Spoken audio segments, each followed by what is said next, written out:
Hey yo, what's up, Emmett? All right, let's get going here. Welcome aboard, everybody. It is Shane, and I'm back in the ToLiss A321 Neo. This is version 1.9. Apparently, they updated this aircraft. Hey, Monica. They updated this aircraft about a month ago, and is literally my first time flying it. Let's see if we can find the change log once we're in the air and see what all has been changed. I don't really know. But I have not flown this plane in nearly 3 months, and I don't remember crap about Airbus. This is the airplane that I understand the least. So I'm going to fiddle my way through this thing tonight. If you see me doing something wrong at any point, please speak up and help me learn. I probably have less than 2 dozen flights in any Airbus plane in any flight sim. So if I'm going to screw something up, it's going to be on this guy. So we are going to take this aircraft up, or we're in Seattle today, and we're going to head down to San Francisco. And this is going to be my last stream for quite some time because I'm heading to Croatia tomorrow on KLM from Los Angeles all the way there with the stop in Amsterdam. So this will be my last stream for well over a week. So let's make it a good one. When we land in San Francisco, we can decide if we're done watching or we want to fly something else. Yeah, it'll be a lot of fun. I've never been to the Balkans before. I've flown over them, but I've never been into them. So I'm kind of looking forward to it. Anyway, I'm going to run this checklist from scratch because I don't remember anything about this thing. So let's do it. Okay, battery's on. External power is on. Cockpit lighting. Look at the floodlight being a thing. I think we'll address the rest of the cockpit lighting as it gets darker in here. My voice is so young. God, I don't know how to. Thanks. I guess I've been. It's all the coffee that I drink keeps me fresh. Anyway, let's press on. All right, cockpit lighting, APU, and fire test.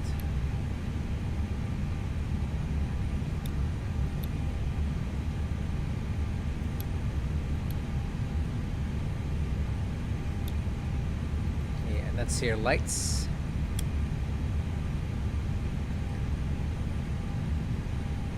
Okay, looks good.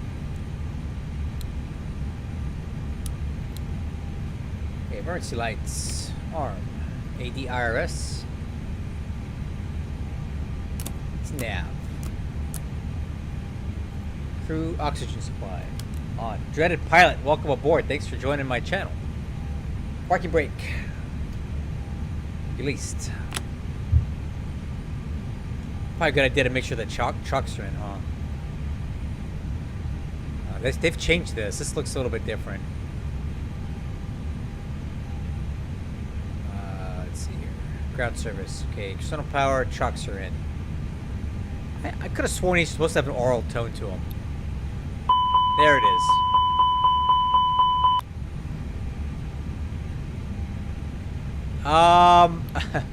What game is this? I can't imagine a Steam game being that great for a flight sim, but if you drop the name of the game, I'll take a look at it. Maybe we can take a look at it while we're flying down in San Francisco. We're gonna have about an hour cruise, so we gotta find things to keep us busy. That might be a good one to take a look at. Parking brakes released. No smoking signs. MCDU initialize. All right, so let's go to init, and I'm gonna init request.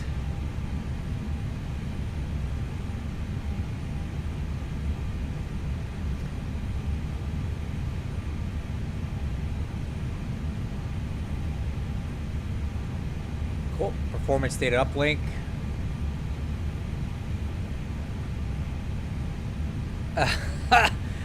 That sounds fun. Like my kids might like that game, man. I don't know about me though. I'm not sure about that one. All right. So let's go ahead and check the weight and balance. Make sure it's lining up here. So weight and balance. Load current values. All right. And what we'll do here is we'll pull over the flight plan and make sure that all makes sense here. Alright, so our takeoff weight is 160, and that is showing 160. Fuel 17.1. And takeoff fuel is 17.5. That matches. That's close enough. Landing weight is going to be 149.8. Well, that's not lining up.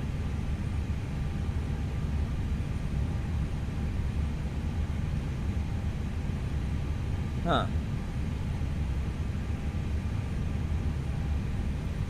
All right, whatever. It'll work out. All right, MCDU program for flight. So let's do this thing. I think we start with performance. No, we do flight plan first. So from Seattle. All right, guys, you're gonna have to bear with me.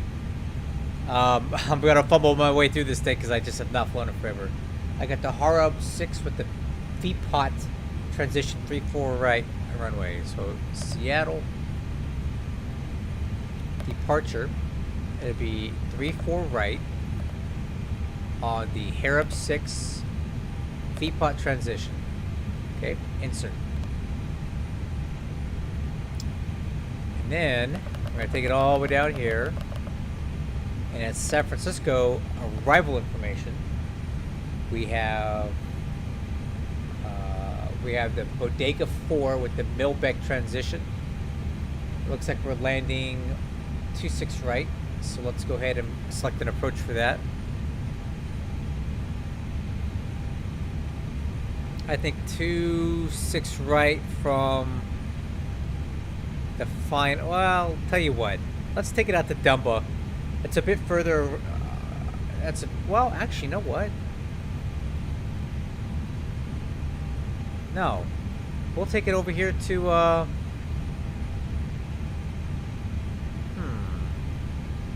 No, we'll keep this. So what we're gonna fly vectors from Cork, and we'll come back around, pick up Dumba. So we'll do that. So let's insert. No, that's not what I wanted.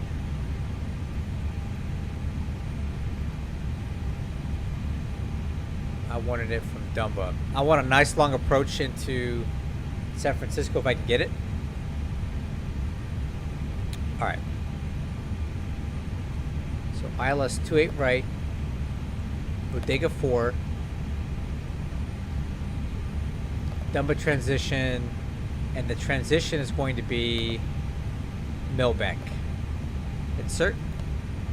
Nice. Now what we're going to do here is we're going to validate the flight plan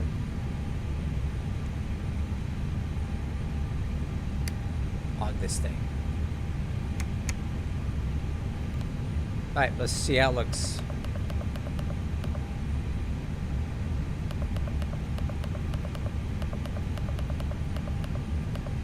And this is where we're going to have to do a little bit of vectoring from Cork. We're not going to go all the way down to here. We're going to fly basically a downwind for 28 right, and we'll pick it up at Dumba and come back around. But I would say that this flight plan is looking good.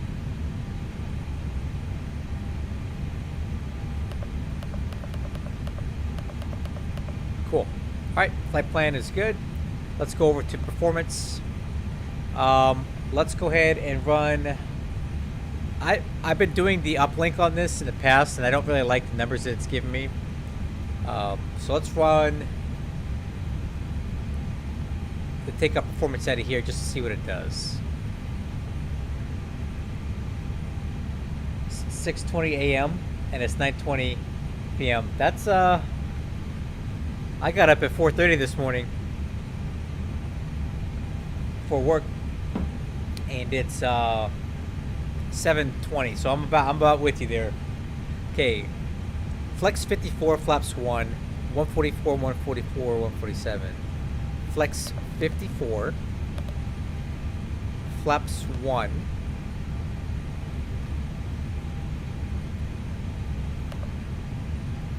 And I think it's going to be negative 0.1. There we go. Actually, I think I got that right. Flaps 1. 0.1. There we go. That's right. And then we're going to do 144, 144, 147. Okay. So takeoff's in. Managed.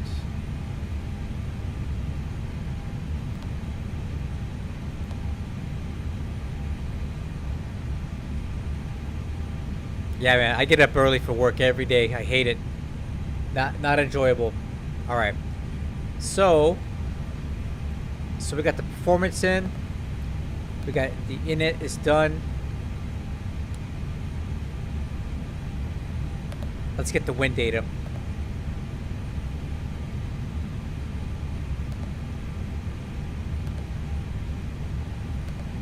All right, win data is in.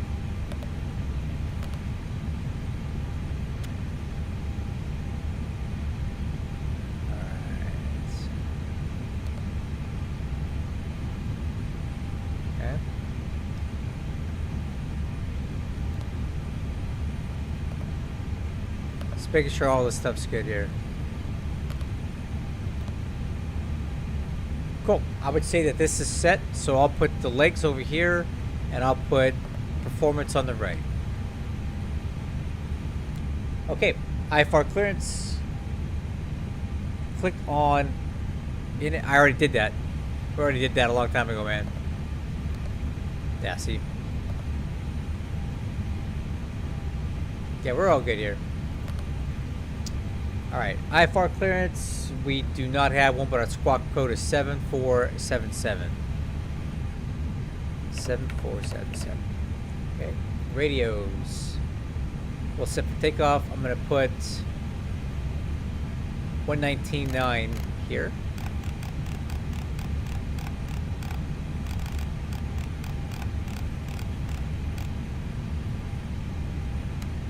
.22.8 on standby.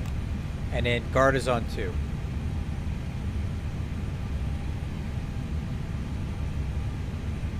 Nice.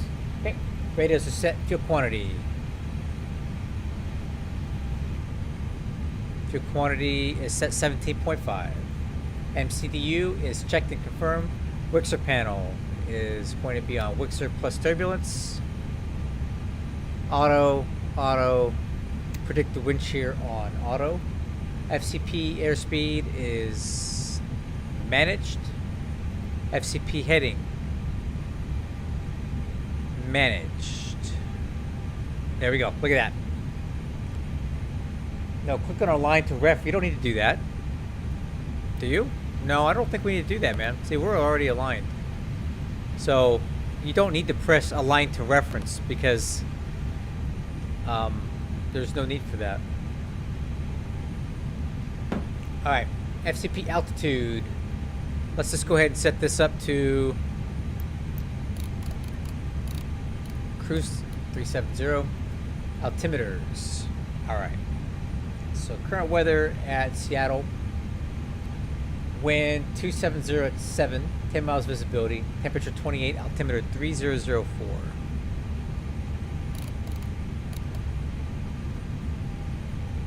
And we'll get it on a standby too. It's already set.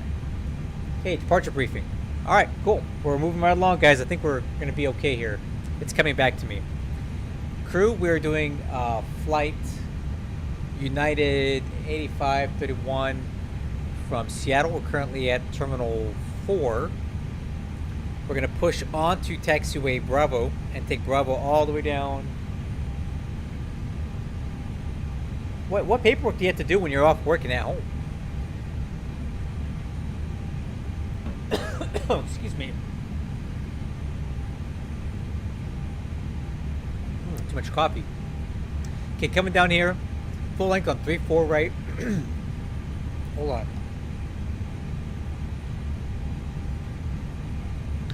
We're on the Harab 6 RNAV departure. Instructions from 3-4 right. Climb on heading 344 to at or above 932 feet, then direct to NISO, then track 344 to cross Whirl at or above 3100, then on depicted route to Harab, cross Harab at or above 10,000. There it is. And we'll be flying right down the west coast here. We'll take a look at PDX and we'll also take a look at some cool landmarks on the way south. And then we'll make our way into San Francisco. We'll fly the ILS 28 right. Cool. All right. APU, let's go ahead and fire that up and let's get ready to push. I'll call a tug now. Ground to cockpit. Tow is driving up. APU master is on.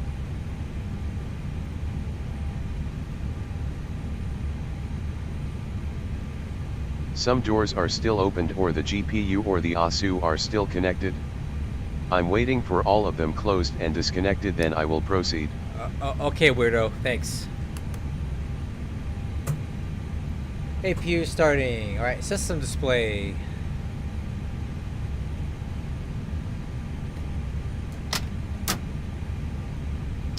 Let's check doors and windows then, huh? Okay, doors are good. Electric hydraulic pump on. Fuel pumps. APU bleed. Where is that at? Right there. On. Alright, let's wait for the APU to spool up and then we'll go ahead and pull the electrical, the power card.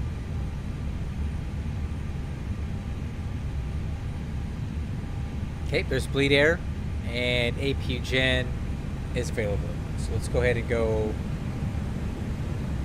external power off. Parking brake. Descent. Wheel chocks and ground power unit. Okay, all doors and hatches are closed. Ready to connect. Clear to connect. Beacon light is... where is that?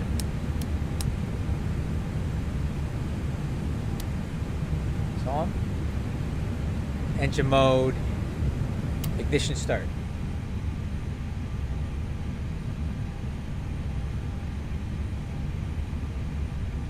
Oh, isn't it great? Oh, I love DCA. I'm glad you like that. I'm glad you got to fly that. Okay, ACARS.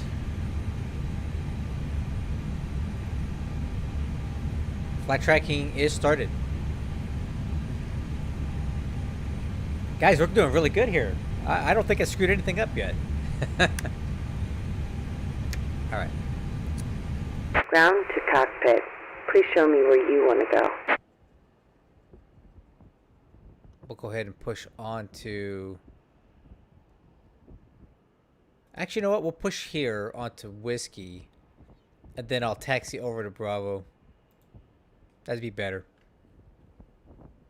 Tow connected and bypass pin inserted. Release parking brake. Alright guys, I think we're ready.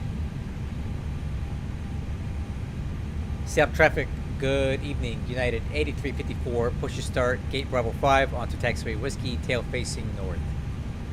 Okay, parking brake is released. Starting pushback, and you may start engines. Alright crew, clear for engine start. Let's go ahead and start number 1.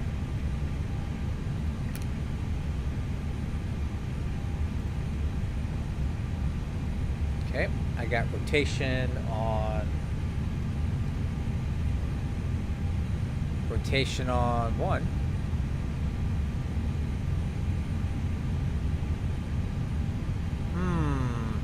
Oh, cooling, that's why. Okay.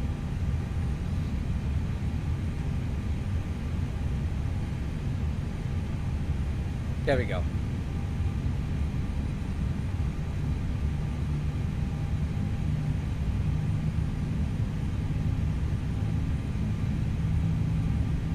Fuel flow, EGT.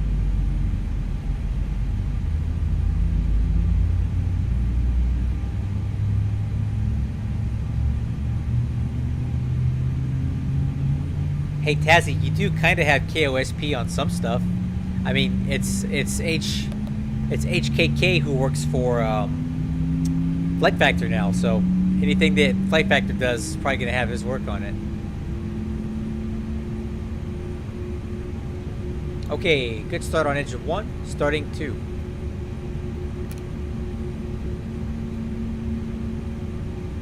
Rotation on 2.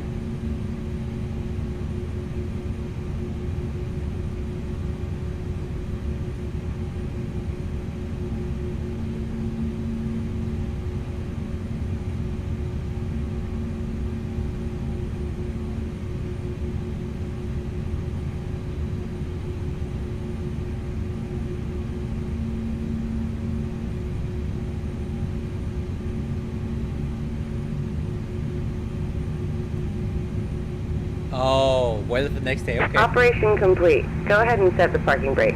Okay, fuel flow, EGT. Parking brake set. Disconnecting tow. Stand by.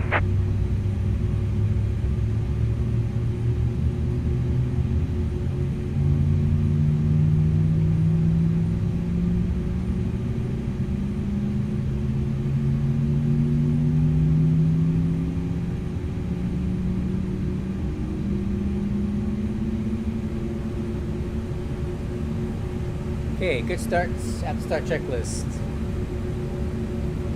Okay, engine mode selector is normal. APU bleed is off. APU is on. Seattle traffic Delta 740 descending now inbound the ILS. 34 left approach. Did I say Seattle. 28? I said 34 right. Alright. Taxi Tow is checklist. disconnected and bypass bin has been removed. Hand signal on the left. We'll see you next time and have fun up there. I see on the left. Seattle traffic, Flaps 1. Alaska Speed brakes are- 7008 Step trim. is turning to intercept the ILS 34 left approach, Seattle. Alright, transponder. TARA. Alright, the lights.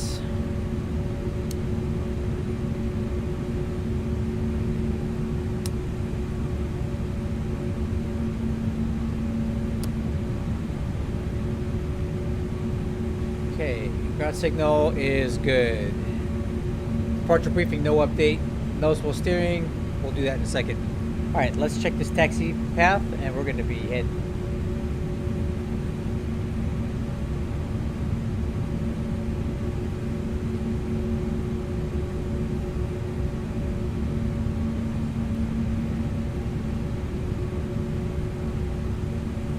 Seattle traffic, United 8354 taxi to 34 right via Whiskey Bravo, Seattle. Okay, let's do it.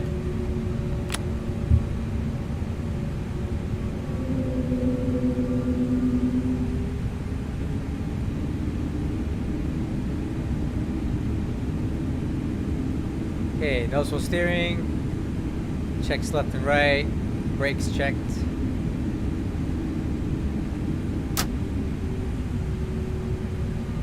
Alright, let's do flight controls real quick. Ailerons left, ailerons right, elevator up, elevator down, rudder left, rudder right.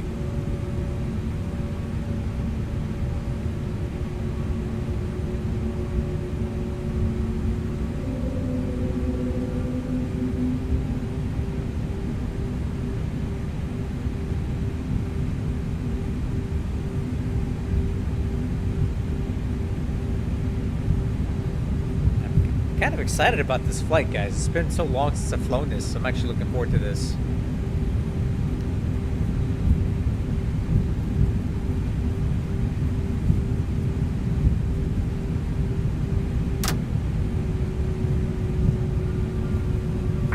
Seattle traffic, Alaska 7008, 10 mile final, 9.5 mile final, ILS 34 left, Seattle. Auto brakes max. Taxi checklist complete. 7008? I've never heard anybody say that. I think I would just say 7008. But that's cool.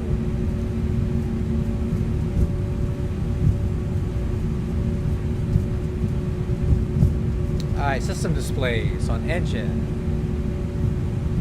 Auto brakes max, signs are on. Cabin report is checked. Takeoff config. Normal.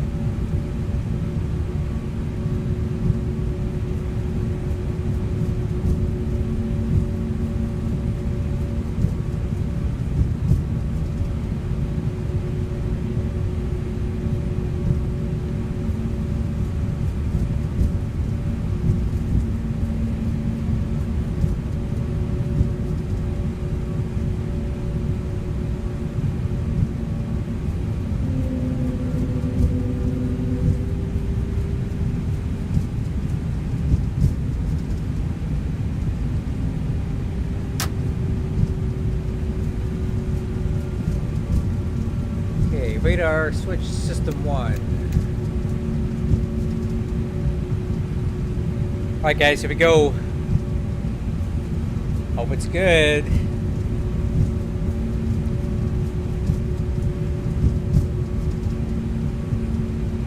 Alaska 78, what is your arrival runway again? 7008, we are 4 miles, 34 left. 34 left. Okay, we're gonna line up and wait on 34 right. Go right ahead.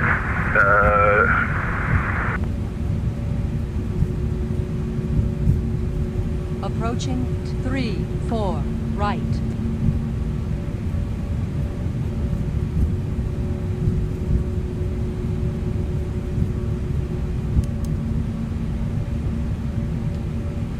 On runway 34 right.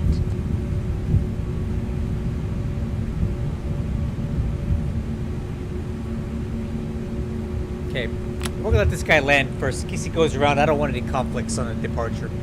Alright, beacon lights on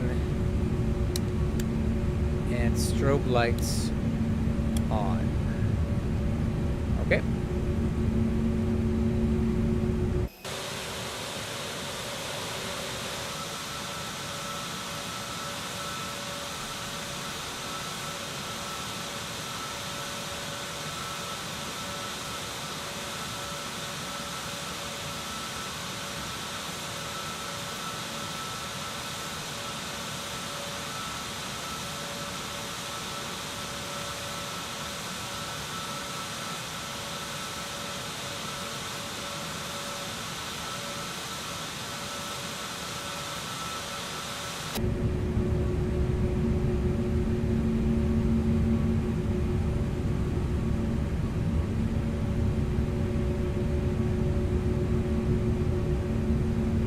Oof! Ow!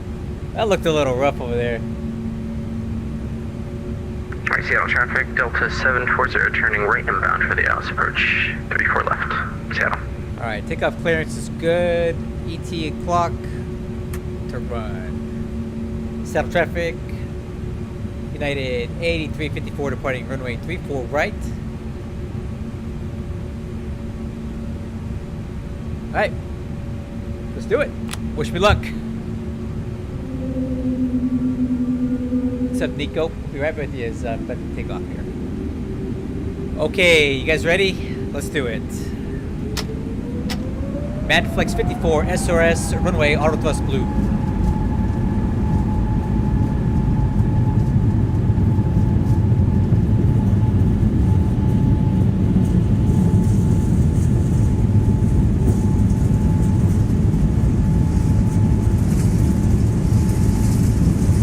Knots.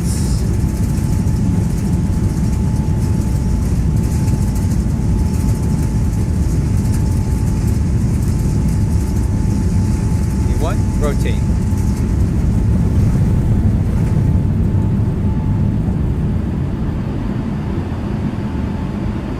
Gear up.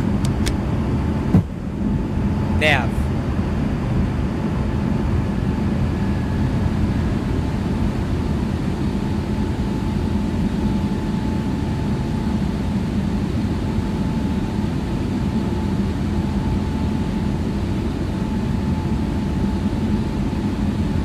Seattle traffic, United 8354 is clear 34 right. Last call.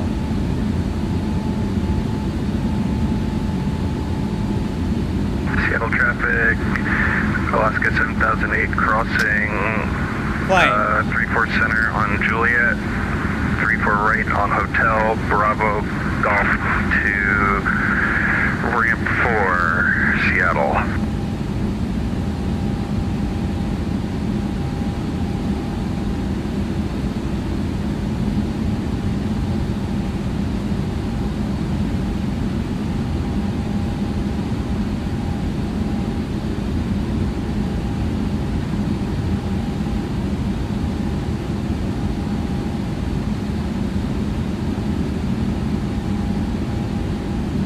I'll get back to you on that, Dazzy. One moment. Let me fly this departure, and I'll talk about. I'll tell you what I got.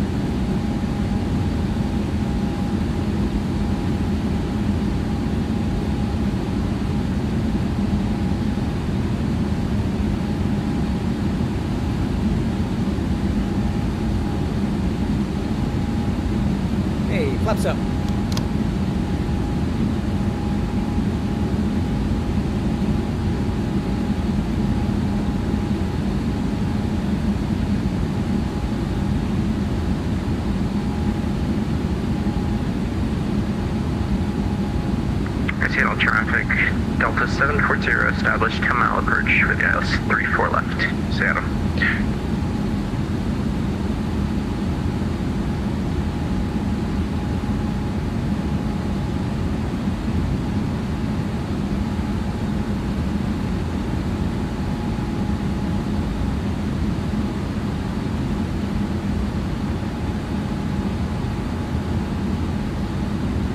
A little bit fast correcting.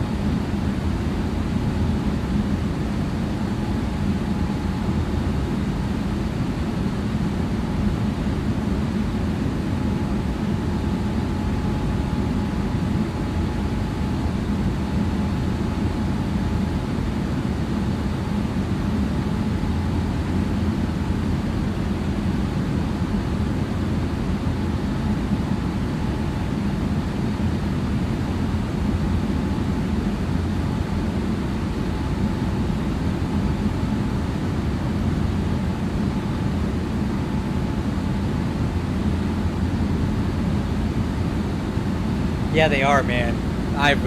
That's why I like to fly it with the autopilot off as much as I can, because it's really, really smooth.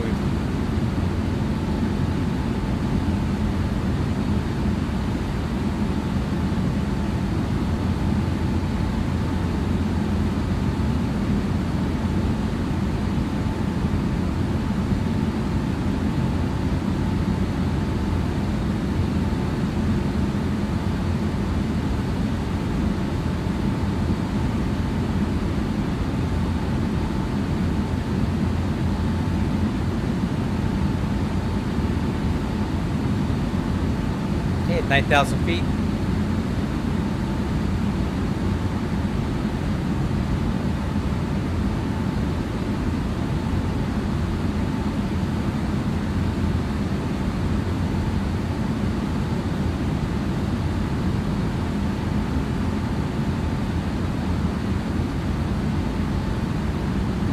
Okay, autopilot's coming on. After takeoff checklist, the landing gear's up. Spoiler handle. Disarm. Flaps are up. Exterior lights.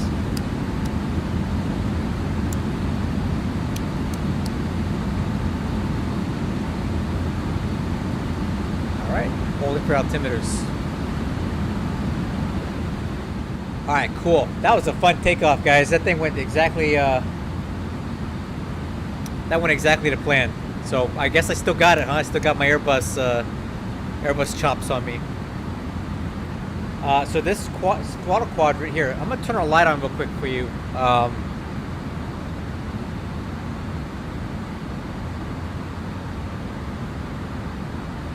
This is the Flight Sim Factory A320 throttle kit for the Honeycomb Bravo.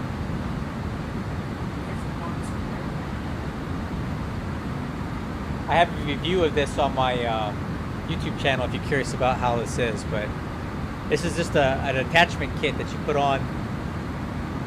So basically, I have 4 different kits for this throttle quadrant, right? I have an Airbus, I have a Boeing 2-engine one with all kinds of different gates for all the 2-engine Boeings.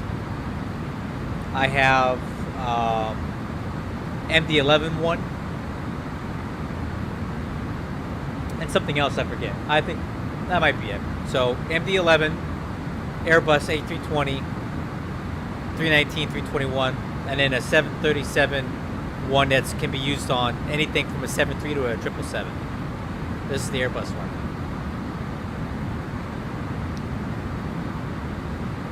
Promoted to supervisor, huh? That's cool. Congratulations.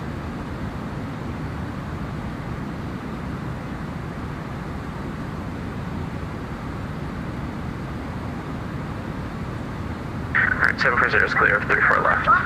Seattle. Dang, what's going on in that guy's background?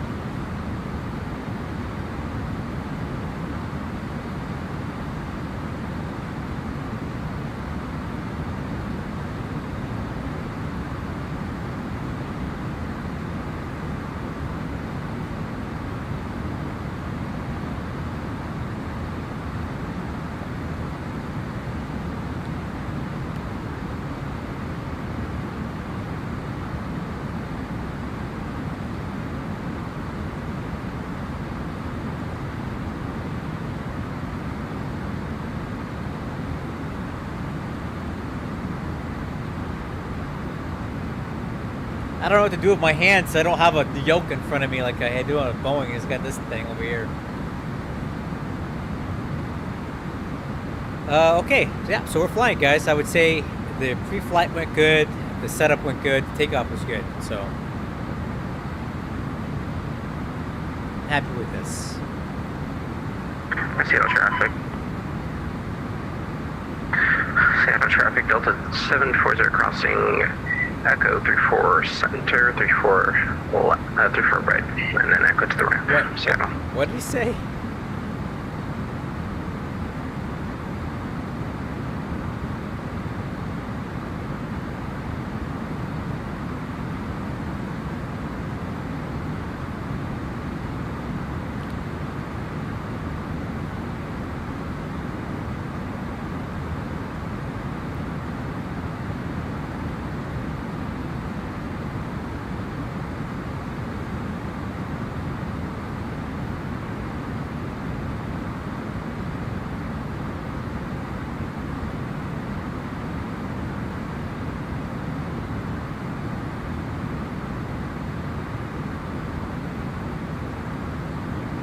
Alright, altimeters standard. After takeoff checklist complete, let me do a quick little cross check here. 19, 19, 19. Alright. We're cruising now.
Alright guys, so as I was saying earlier,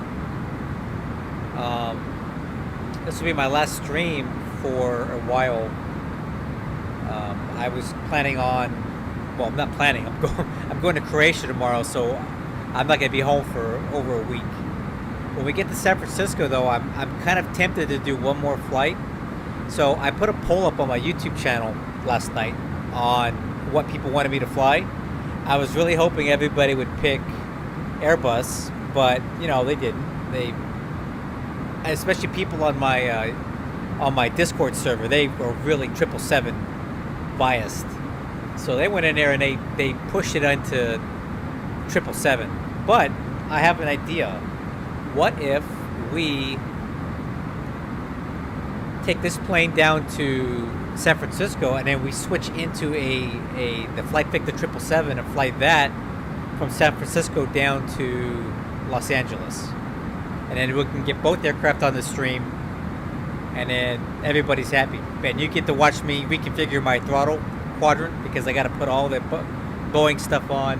I'm gonna have to put my yoke back. I'll have to basically reset my desk for the 777 since it uses a yoke and everything's different from Airbus. But I'm willing to do that if you guys are interested in it, you know. Oh, hey, Matthew, I'm not just looking at it. I'm deep in it, dude. Like I'm fully part of the team now, and I've completed all of the flight models for all the variants. I just submitted my last one last night, and now it's being evaluated by the level up beta testers and everybody else. One thing that's really helped us is that we recently onboarded a couple real-world 737 pilots into the beta testing team. And one guy, he's very, very helpful because he flies the MAX 8 and the 800, and he's been helping me with the speed trim system and some of the characteristics during landing. He's able to speak to those a lot better than me because I don't really fly that. So he's been really helpful to have on the team because he'll say, hey, this plane is doing something a little bit different than what the one the one that I fly does. You know, and if I can fix it, I will, but in many cases, it's kind of sim limited, but it's nice having that, you know, that kind of beta tester on the team. Someone who flies it every day, you know. That's helped a lot.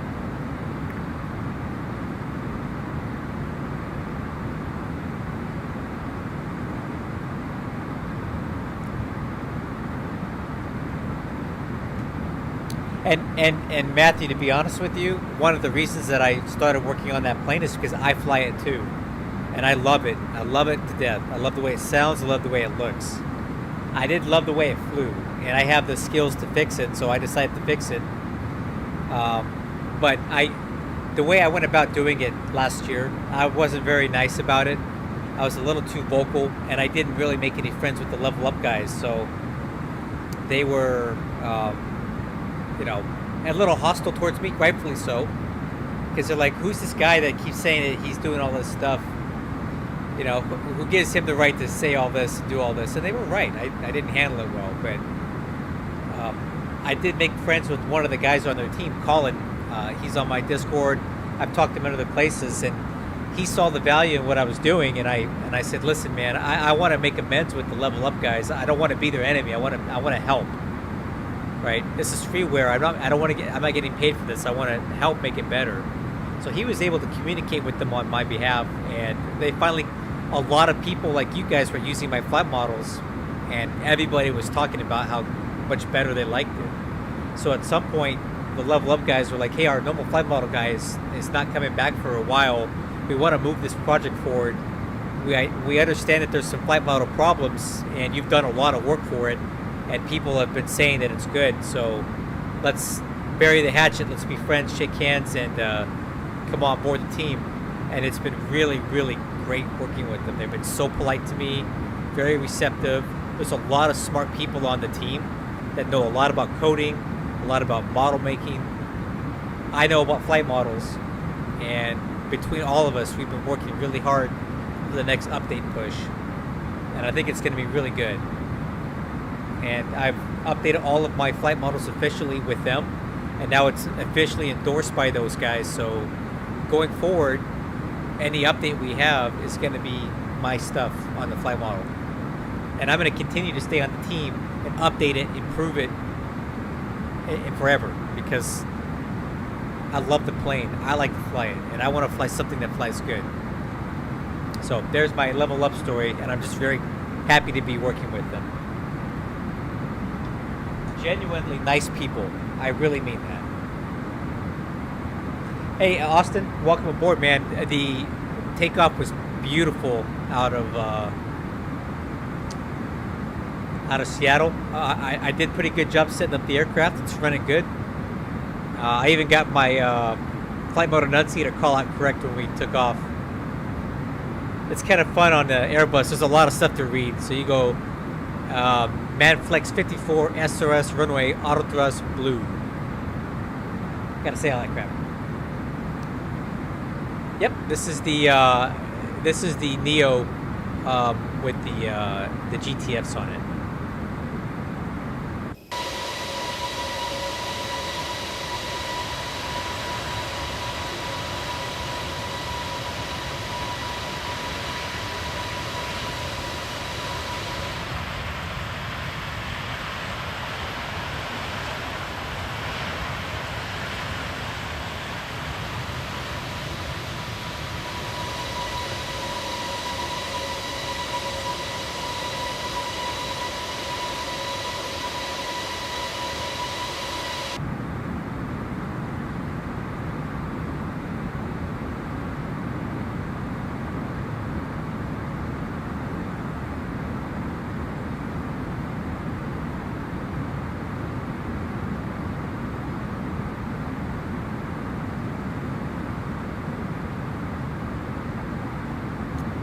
All right. So hey, Austin, I was talking before you got here. I think because I have a lot of time, I don't gotta go to work tomorrow since I'm leaving for Croatia.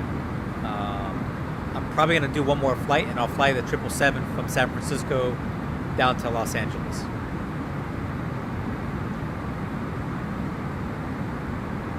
You guys are gonna have to give me about 5 minutes to reconfigure my whole desk. I gotta redo all this, turn this on, put the yoke back, move this out of the way, reset everything up, but I'll do it.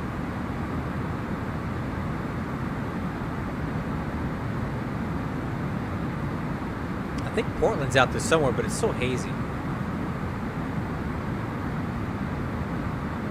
Yeah, KPDX is over here, about 45 miles to the southeast.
Man, this thing's climbing like a brick, dude.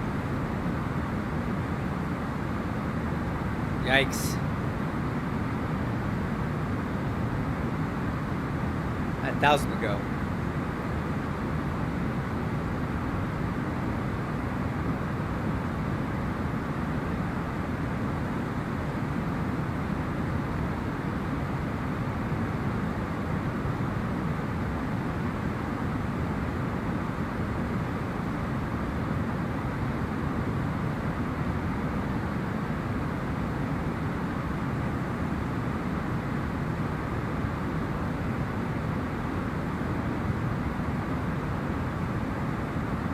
Well, thank you. I'm happy to do it.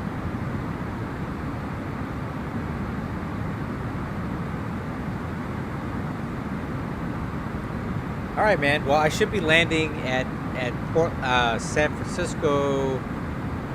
Let's see here.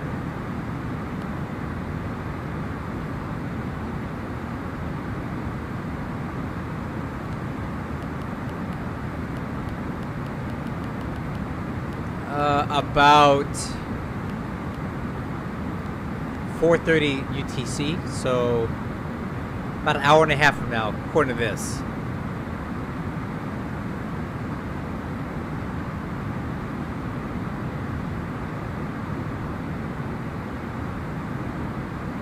Oh yeah? How are you helping them? What are you trying to do?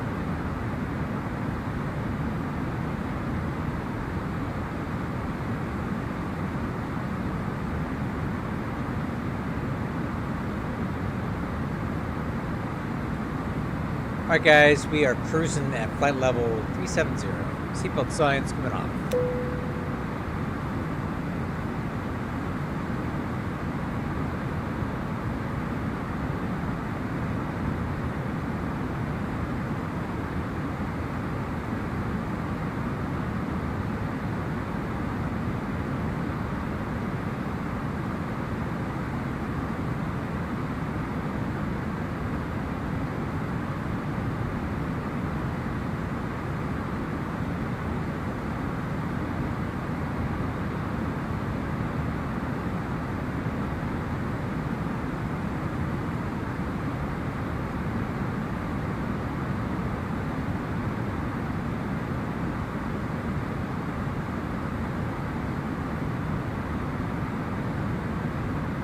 I don't think I'm familiar with Delta Wings. I don't think I know much about what they do and stuff.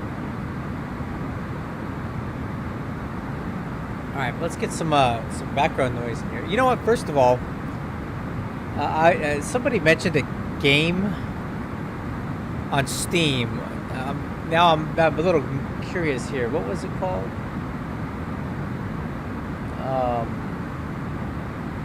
Dear Passengers. What is this? Oh Jesus! All right. Stupid birds. Oh my God.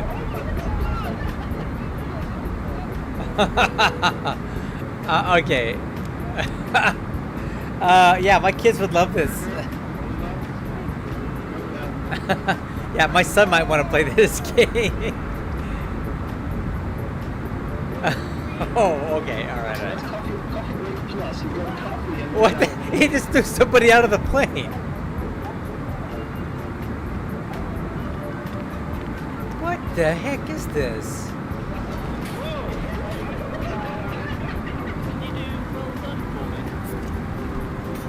Oh, Lord.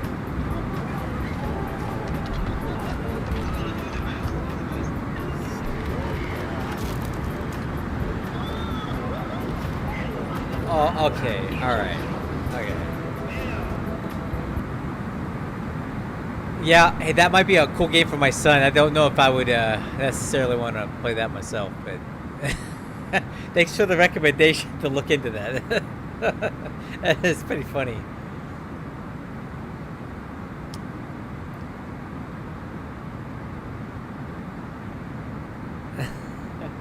That's pretty funny.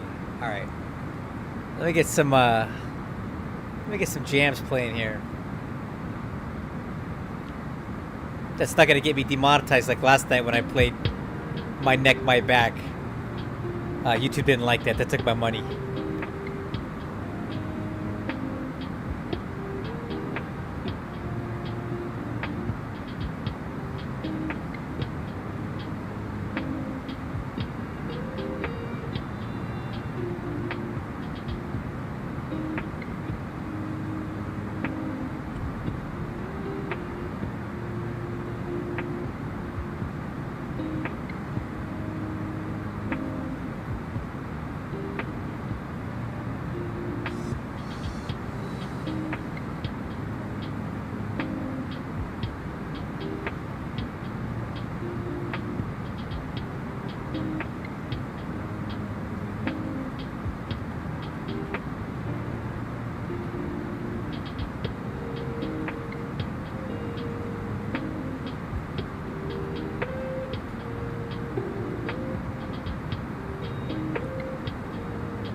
I'm actually surprised by the lack of ATC on tonight.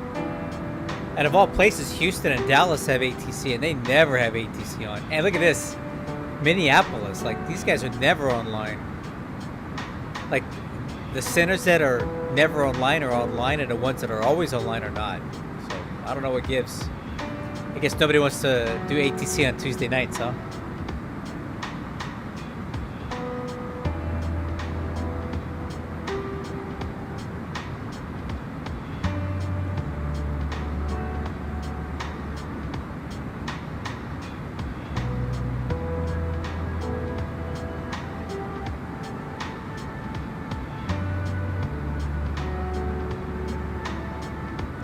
Yeah, this flight's going to be taking a while. We got essentially an 81 knot headwind all the way south.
Start filling this stuff out. I know it's still kind of early, but let's go ahead and start just populating what we got.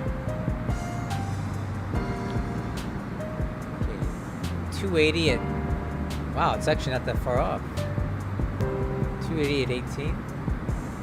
Outside air temperature is 19. QNH 293. Wow, this is actually correct.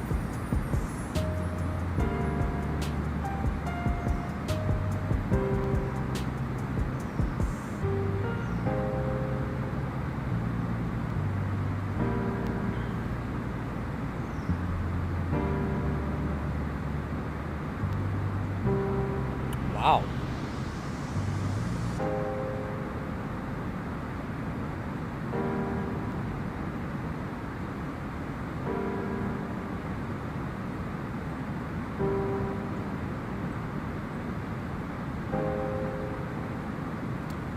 Preferred landing distance or predicted landing distance is 48.74. That's really short. with a lot of margin. Oh, you know why? I know why. It's this wind. There's an 18-knot headwind, so that's why it's gonna make it such a short landing. Our ground speed's gonna be like 119 knots over the ground. That's crazy.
Hey, Nanny Ray, how are you doing?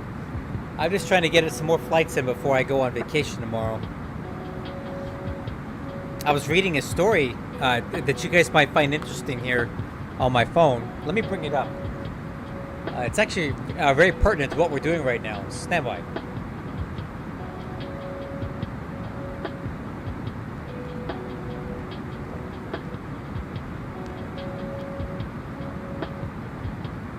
Check this out, guys. This is really cool. United's latest Economy Plus gambit. Kick out the middle seat passenger for more space. Check this out. So United said all 50 of its new Airbus A320 XLR aircraft will include a special row in Economy Plus with the open middle seats repurposed as shared spaces with large custom tables. That's kind of cool. I mean, so I was reading the story, and basically in Economy Plus on the new Airbus A321s, they're going to take this middle seat and block it off so you can't sit in it, but instead basically guarantee that if you buy an Economy Plus seat, you're going to have an empty middle row, because nobody likes the seat anyway, right? When you go buy a seat on a plane, you don't pick the middle seat. You pick the aisle seat or the window seat. So nobody wants this anyway, so they can charge these guys a little bit more, but give them this room that they don't have to worry about somebody sitting in it. I think that's kind of cool.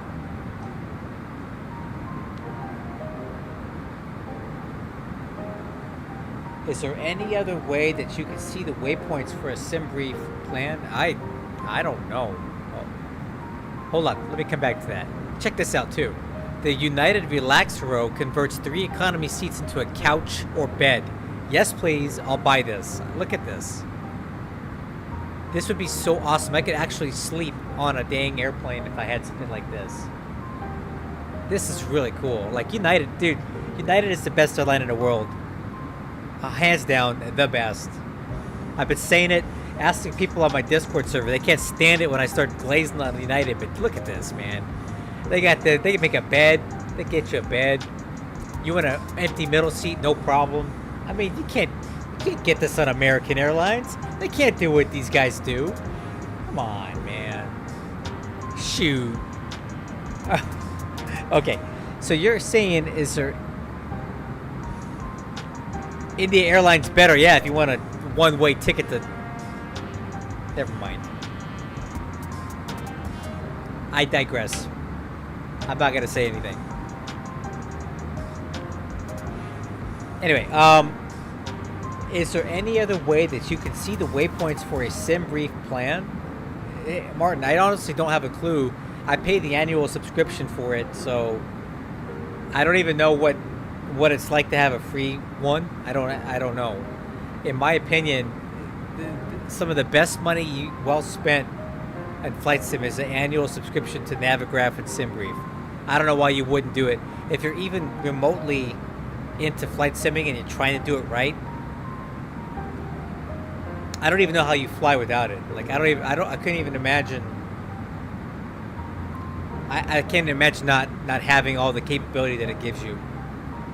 I started flight simming this kind of stuff in 2004, and there was no SimBrief, there was no Navigraph, there was nothing. Ask my mom. I spent hours. I used to have a separate laptop, and I used to have to go on the FAA website and download approach plates, and I would have it on a laptop next to my single monitor, and that's all I had for charts. I had to use real Jeppesen charts that I downloaded off the internet just to have charts. So I was on that struggle bus before a lot of you guys were even born, doing this flight sim stuff. So trust me, I don't ever want to go back to that, not having all the capability that, you know, SimBrief has and what Navigraph has. I don't ever want to go back to not having any of that, because it's basically indispensable to me now. Having this whole thing is the closest thing you're going to get to having an airline dispatcher doing all this stuff for you. You just can't get that. Like, they provide so much for you that I used to have to do by myself. I used to have to do my own fuel planning. Imagine that. I used to have to calculate aircraft gross weight, wind, temperature, distance, all that stuff to figure out how much fuel to bring on a plane. I didn't have SimBrief to calculate it for me. I had to do it myself. That was 20-something years ago, so spend the money, man. It's worth it. If you're going to spend money on one thing for flight sim, that should be it.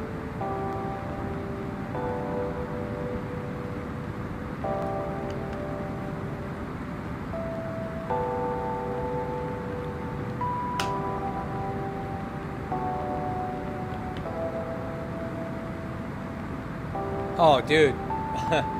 Well, my very first flight sim was in the 90s, and it was called ASUS over Europe. Then I moved on to ASUS of the Pacific. Then I had Combat Flight Simulator 2. Then I had FS9. Then I had FSX.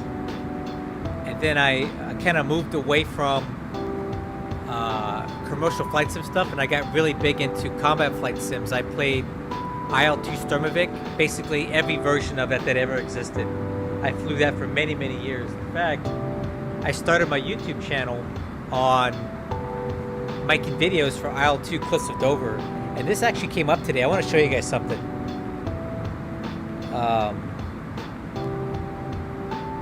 This video came up in I actually posted it on my Facebook page many years ago. I'm gonna play it for you. This is some of the work that I used. This is how I started my YouTube channel. Let me find it. All right, I'm gonna mute it though, because there's monetized music on this. But these are some of the videos that I used to make when I played IL-2 Cliffs of Dover.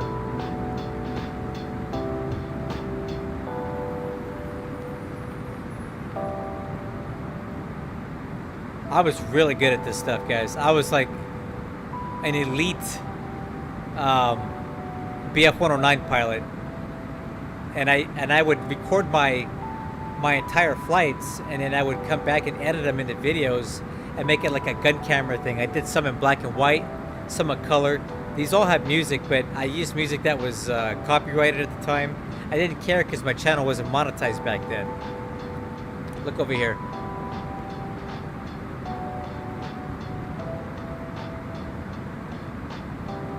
This is a really fun video. I'm gonna go ahead and I just want to show you guys some of my awesome shots. So this is a BF-109, it's me, versus a Spitfire 1A. 500 meters over Dover.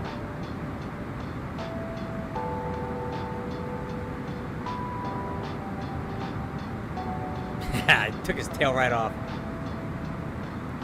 So obviously what I do is I take off on these videos I would remove the cockpit and just show like a gun camera view to make these type of videos. But obviously there is a cockpit when you're flying these.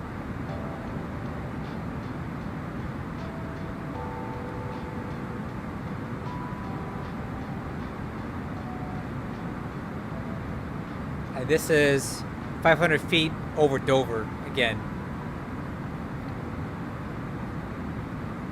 I was really good at energy fighting, like using, and that's another friendly BF-109 out in front. No, I take that back. That's a Spitfire. That's a Spitfire. I got a good bounce on him, so we're climbing up right now. Oh, that's a BF-109 right there. Look. We were going for the same guy, but I got him first. Here's a head-on shot.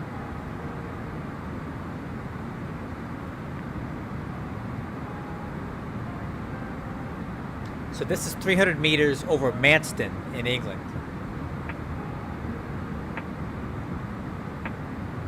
God, I got some fond memories of this stuff, man. I was so good at this.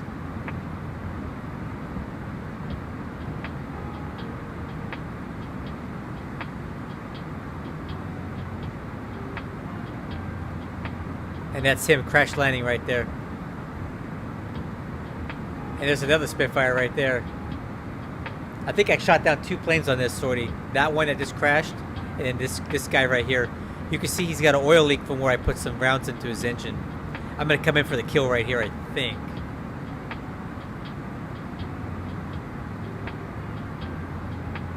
Oh yeah, oh yeah. Little 20 mic in his cockpit. So this is 4,000 meters over the English Channel. Me versus a Spitfire.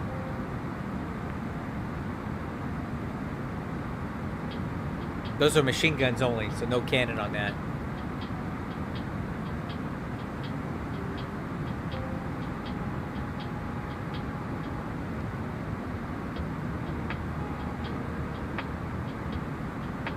Oh, do you see a guy bailing out? That's the pilot jumping out.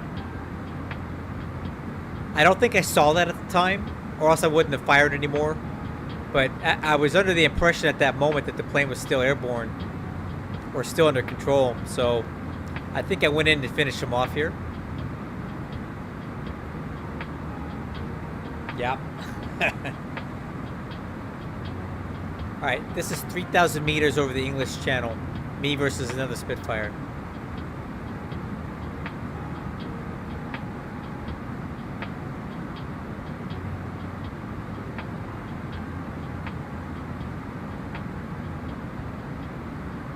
That's my wingman, Savage. And we did this thing called bag and drag. Or drag and bag. So what he would do is we would be talking to each other, and I would say, okay, dude, you got a Spitfire under 6. I got it. So what I would do is I would have him maneuver and distract the Spitfire. So the Spitfire would be actually following my wingman. And I would tell my wingman how to maneuver to get me lined up for a better shot. So say, okay, brake left, slight left. So he'd start turning left. Okay, straight.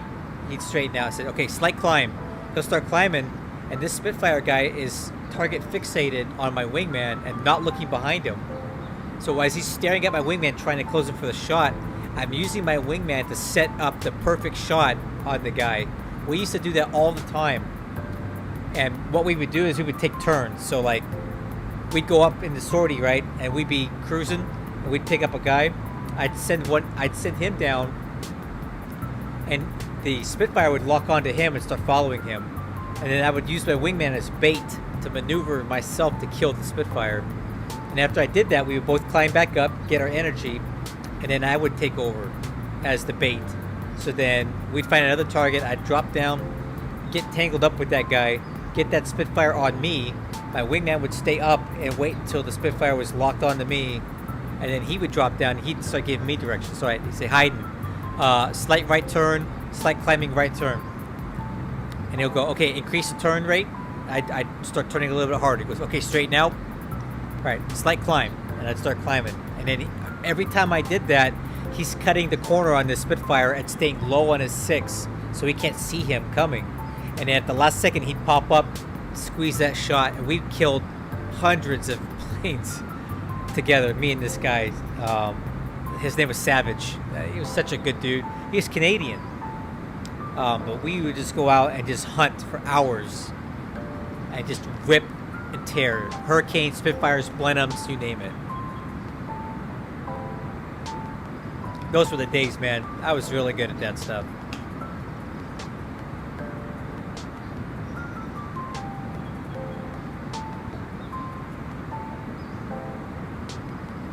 Alright, we are moving really slow here, guys.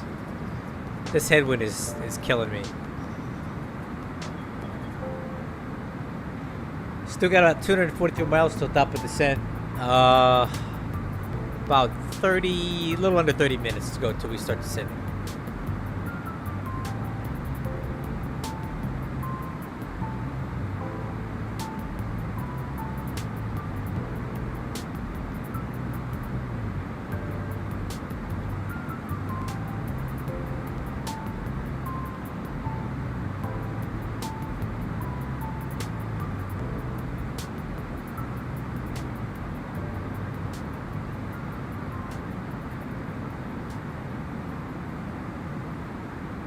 Alright. Here's some cockpit videos.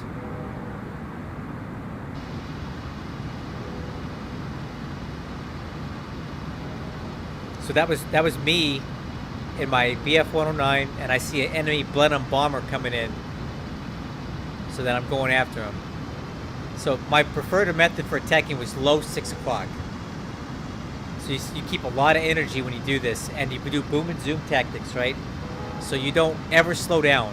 You don't ever slow down to get behind them. You keep your speed up. You take a shot, and then you climb back up. See how I never slowed down, right? I got the power in. And then you come back around and you do it over and over again, and you conserve your energy as much as possible.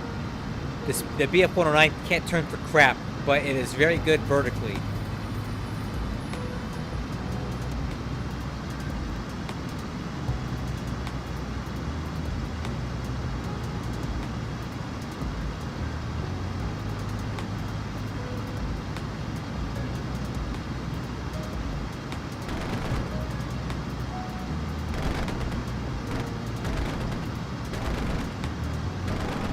Go! Yeah.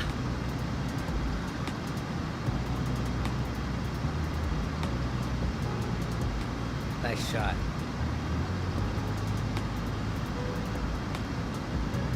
And then here's one. This is me.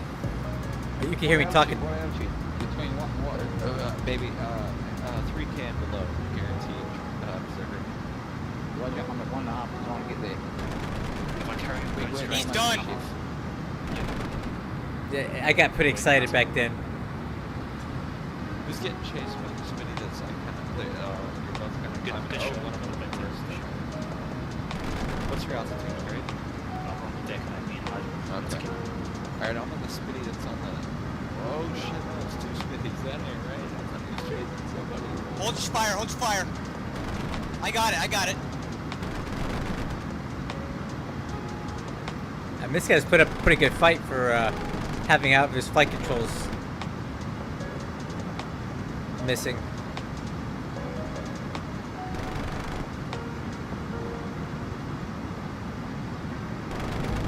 Oh yeah. There's Oh, I got 2 spinnies on me trying to chase me. I'm at like 2.4 over the ships. So He's hit again. He's done. Ah, got him. Tail took off. For good measure. Thank you. I get RTV for ammo. Thank you for the cover. Look at this one. Last one.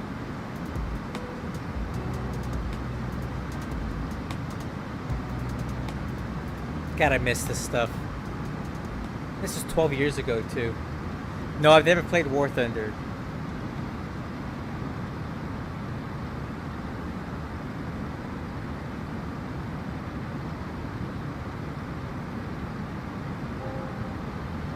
Yeah. See how fast I'm coming in on this guy?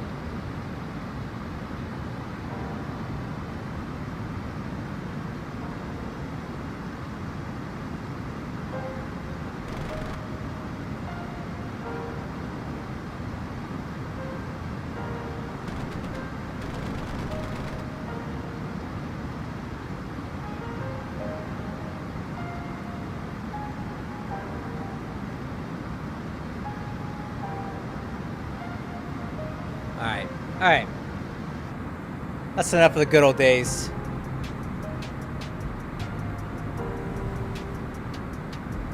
I know, man. I know my computer wasn't a tenth of what it is now. I was playing on a GTX 1070 video card back then.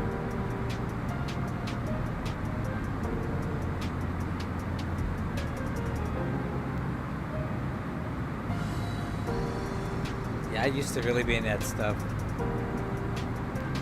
In an earlier version of IL-2, it was called IL-2 1946.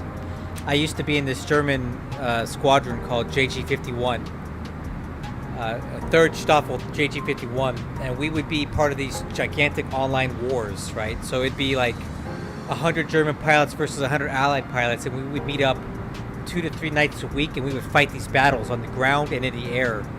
And there'd be like 10 squadrons on each side, and we would each have like an overall commander, and each squadron would have a mission. For example, my squadron would be on like a fighter sweep, or providing escort for a bomber force going in, or protecting a target from a bomber attack, whatever the mission was. And we would all be on comms, and each squadron would have their own channel. And I used to fly a Focke-Wulf 190s a lot back then in that sim, and man, I had so much fun playing that. I mean, I put a lot of hours into that stuff, and it was so fun. I was really good. That was back when I was younger, and I had much better reflexes. So, combat flight sim stuff for me now would be a lot harder because I'm just not. I'm a bit older now, so like my reflex, like those shots when you saw in the videos, like when they were coming across my gun sight. You have a split second to squeeze off a shot, and you have to do it before they cross because the rounds take time to leave. So I used to be able to time that stuff and just like shoot people coming across my windscreen and hit them in a split second. I couldn't do that now. Like my brain is too slow. It'd take me like by the time I process to pull the trigger, it'd be too late. You know.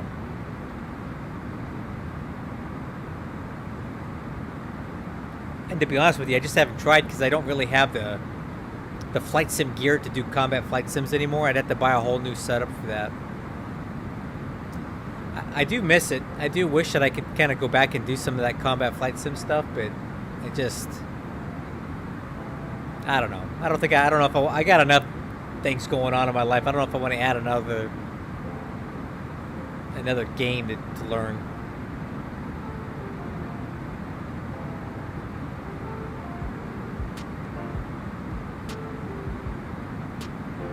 Yeah, I don't want to spend that kind of money on that stuff, man.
That's just sad how little ATC there is on tonight.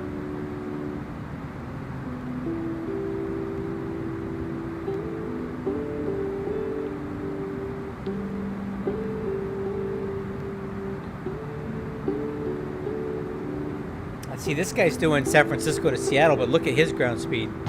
Right, I've got an 80 knot headwind, and he's got an 80 knot tailwind. You can tell how much faster he's going. And he's in an A320, which is no faster than this plane. Do I fly in real life? Not anymore. Got too expensive, man.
That's terrible. I had an itch.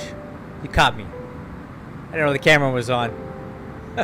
Thanks for the heads up. I think keep that thing off.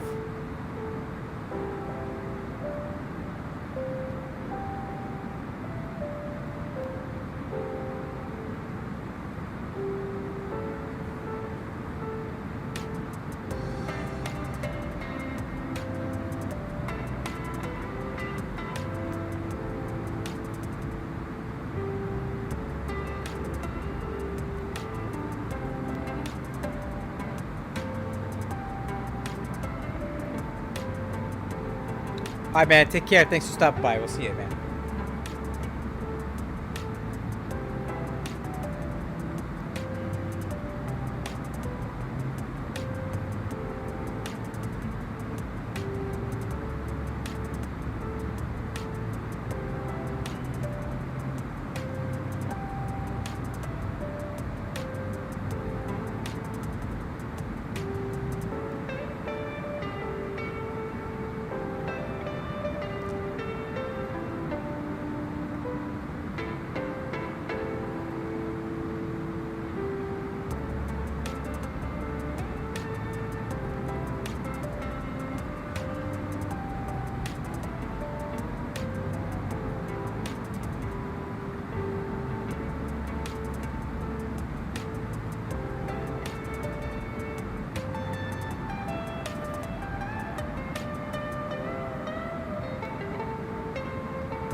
All right, so they just have really bad. I have heard that about their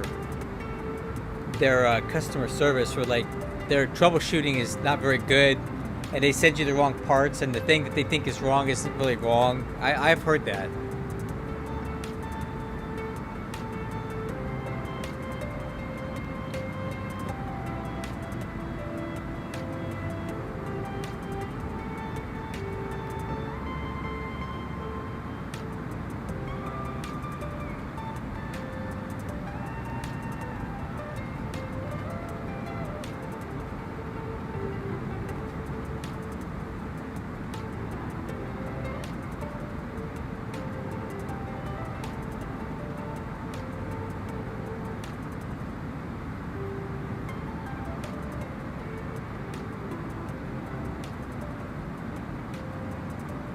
Yeah, there's no competition because it's... I don't know if the market is big enough to really support a lot of competition. Like, is there enough money to be had for a bunch of people making these flight control panels and all this other stuff? I don't think so. I don't think the simming market is big enough to support a bunch of people competing over the same type of stuff. So you're going to be able to corner the market if you're the only person making a flight control panel. Where else are you going to go to get that? Like, no one else really makes that stuff. So you can let your quality control be crap, because where else are people going to go to get that stuff? I don't know.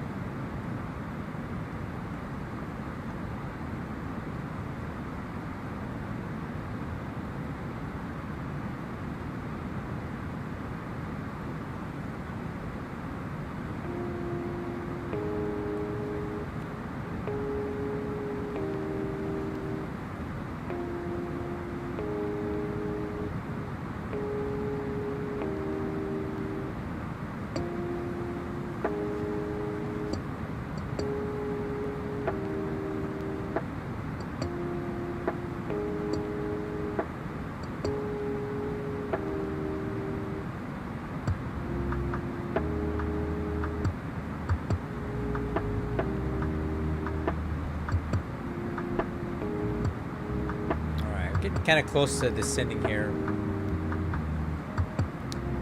79 to go. So let's take a look at...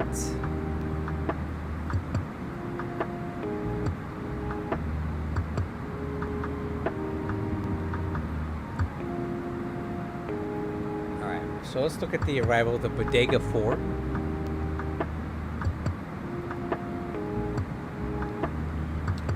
.280 at 29. What does A plus mean? Oh, at. Oh, stupid. It's not A plus, it's at. It's just because it's like on a different line. It didn't. That's twice tonight. I'm really embarrassing myself today. Okay, at 280. What's A plus mean? 280. All right. Lows at 280.14. Oh, Bodega at or below 13. Cork at 11. And I think what we're going to do here, instead of flying to bricks and then coming back around... Well, you know what? Actually, no, we will do that. That does make more sense. I was just going to parallel and come back around. But we'll fly through bricks at 11 and continue descending and come back around to pick up Dumba on the ILS 28 right approach.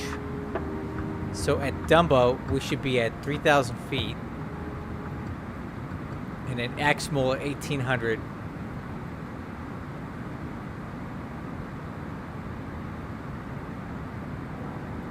Okay, let's see. Decision altitude is 213. Half mile visibility. MSA is 45, 5,000-ish. Yeah, well, they do sometimes, right? Sometimes they do, sometimes they don't.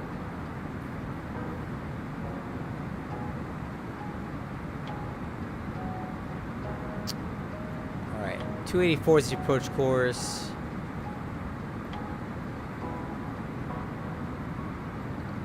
Missed approach, climbing 3,000 on San Francisco VOR radio 281 to VICU and hold. Missed approach, altitude requires minimum climb. Okay. Circling, not authorized at night.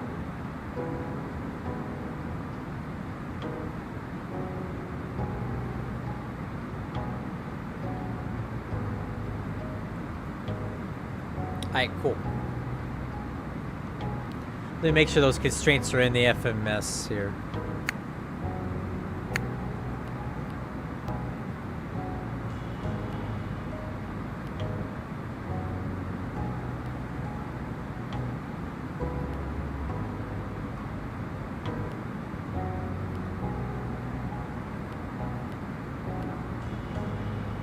Okay.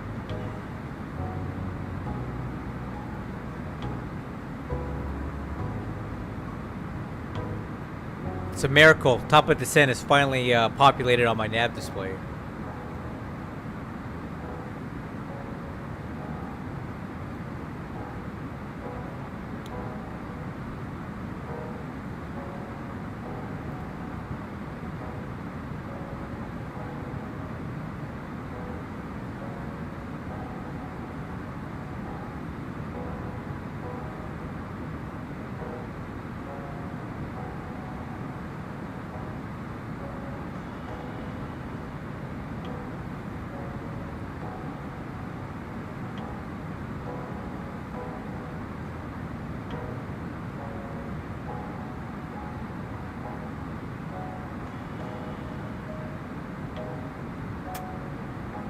Oh, okay.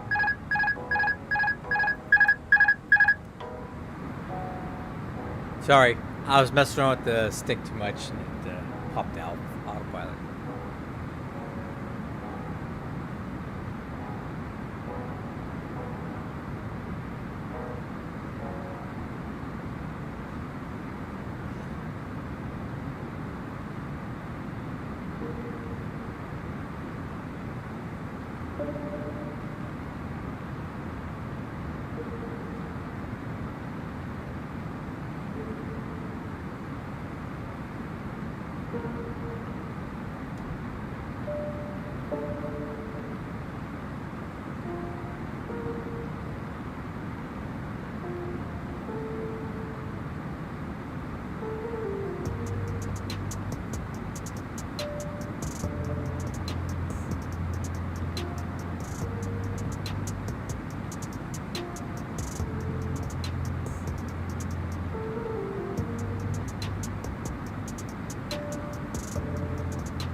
All right, well, how long?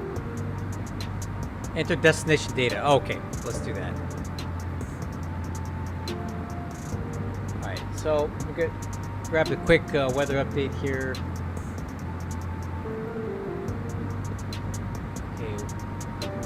Okay, the QNH is 2993. Temperature is 19. The wind is 300 at 12.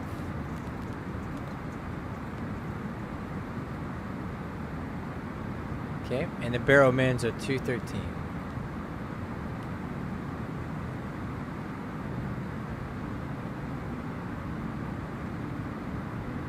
Alright, cool.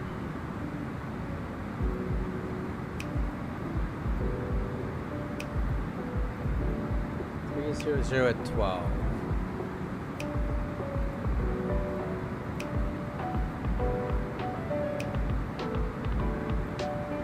Okay, landing distance has changed just a little bit because we have less headwind now, but that's still really good.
Alright, getting close, getting close. Man, this has been a long...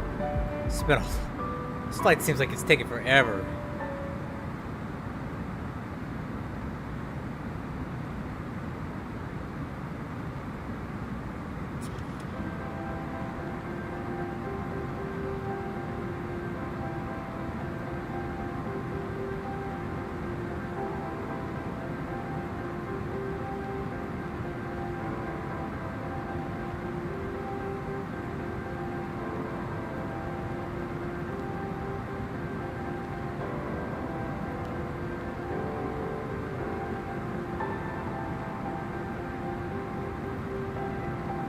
Alright, 17 miles and we'll push the button.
Alright guys, time to head down here.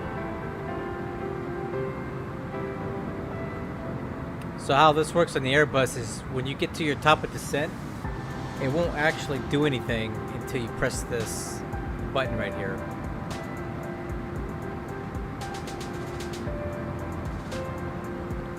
So you try to wait till you get to your top of descent and then you press it.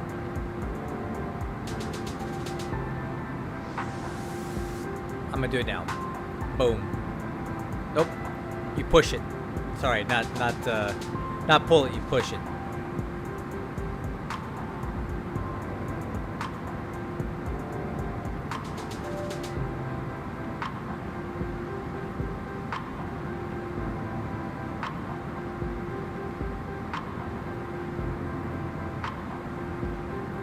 All right, guys. Let's go ahead and turn this music off and start getting ready to land here.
You know what I never looked up was the change log for this latest version of the ToLiss. I mean, I'm curious what changed in this thing. Let me see if I can find one. Ah, here we go. Wow. Wow, there's a lot here. Completely work with the EFB, integration, Navigraph maps, integration of SimBrief in the EFB, increase the display resolution for better clarity, nice. The Wixer radar image can now be rendered without the cockpit panel visible. Rework the flex thrust computation for better accuracy. Huh. Look at all these changes.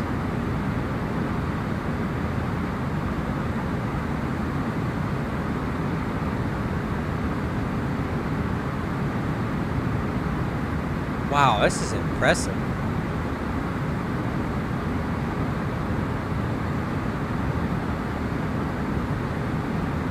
This is a big update. That was worth waiting for, man. There's a lot to that.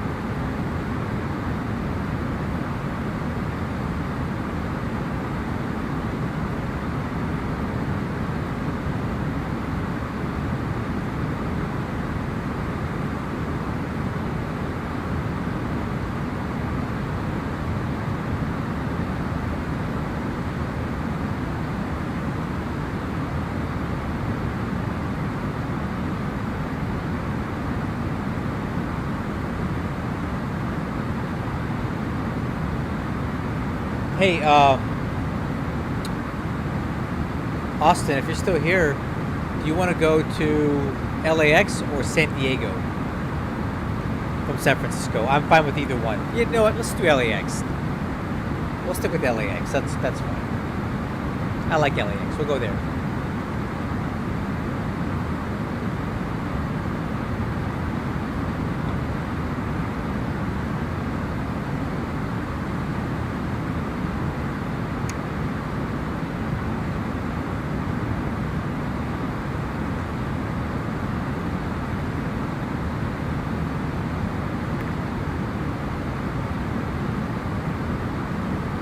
Oh yeah, I should probably turn the seatbelt signs back on too.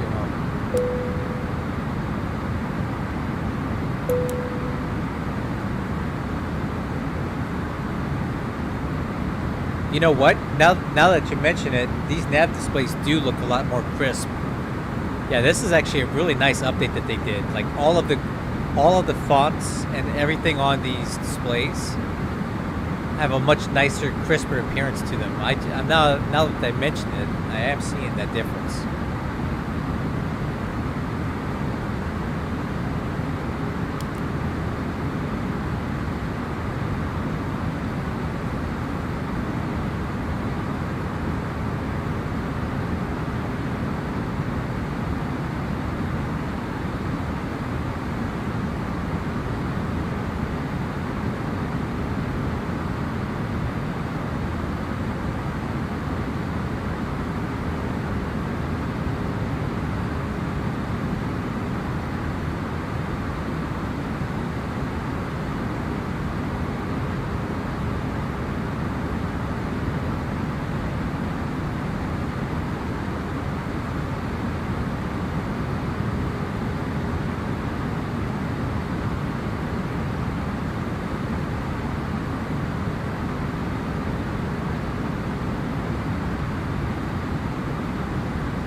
guys. Coming up on altimeter setting here in a minute. So landing data is reviewed, arrival briefings performed, decision altitude set, seatbelt signs are on.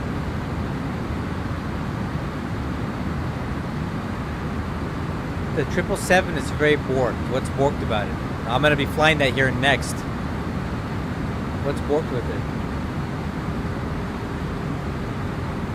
I'm holding. How am I holding, huh?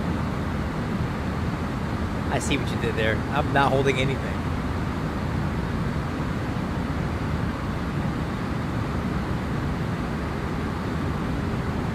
Memory leaks. I haven't had. So I fly the 777 a lot, and I have never really encountered that. And I do a lot of long hauls in it too, 12, 14-hour flights. I've never experienced that myself. Yeah.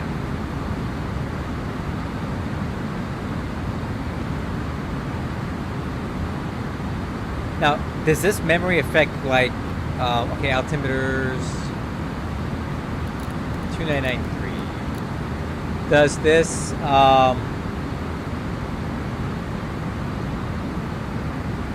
memory, does it affect like the RAM on your computer, or is it like VRAM? What kind of RAM? Altimeter setting. Altimeter setting. Which kind of RAM is it though? Like your PC RAM or your video card's VRAM? What's getting leaked?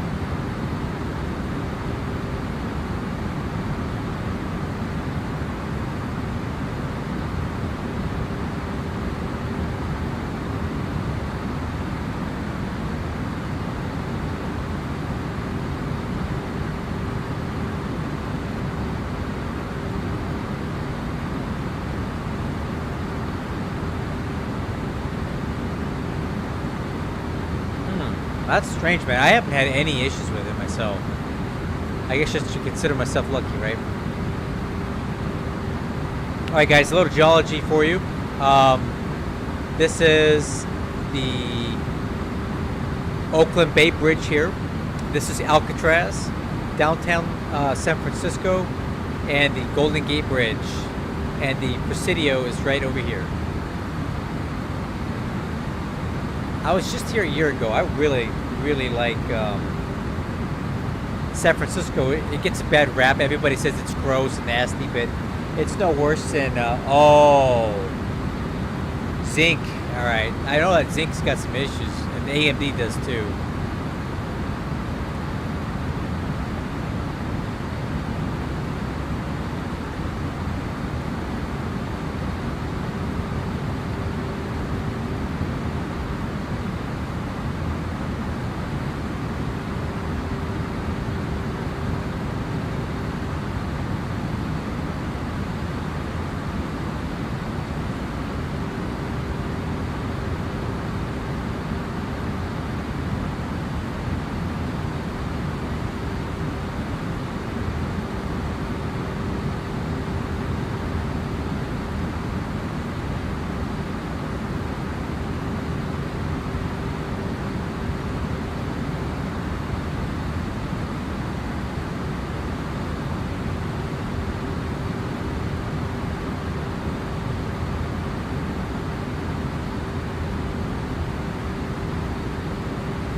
And there's San Francisco Airport. We'll be landing on 28 right over here.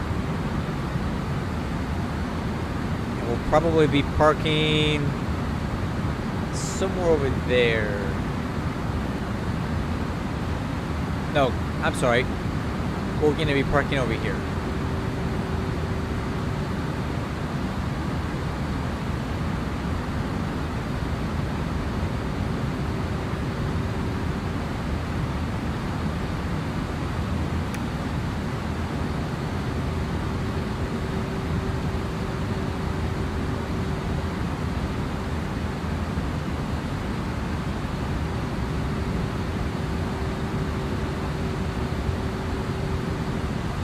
All right, Austin, I'm overhead more or less. I'll need some time though, okay? All right, speed, altitude.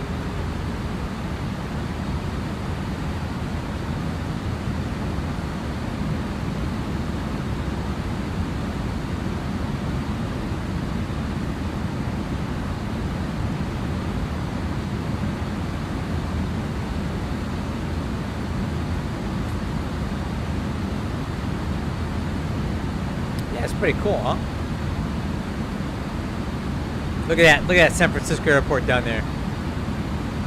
When I was a kid, I remember my first time coming here, I said it looked like the Deep Space Nine space station from Star Trek. That is a cool looking airport, huh?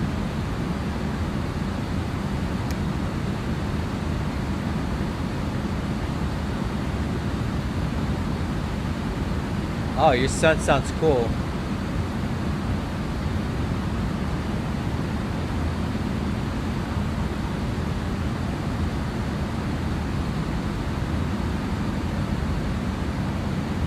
Alright, let's go ahead and start heading down altitude-wise. I'm gonna head down to 5,000 feet. Heading, let's do... Heading 140. And 5,000 feet. Thrust idle, open descent heading. Alright, speed, I'm gonna go ahead and go 210 on the speed.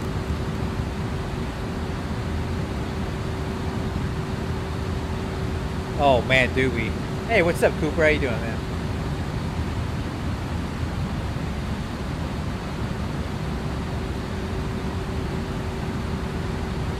Alright, let's get these lights on here.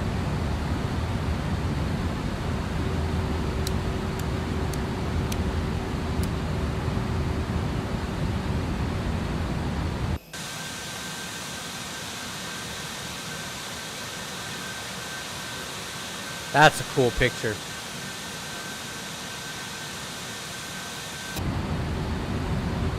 I am going to go vertical speed here. 1,500 feet a minute here. Oh, I guess I need to pull it? Or what? Okay, speed, vertical speed, 1,500.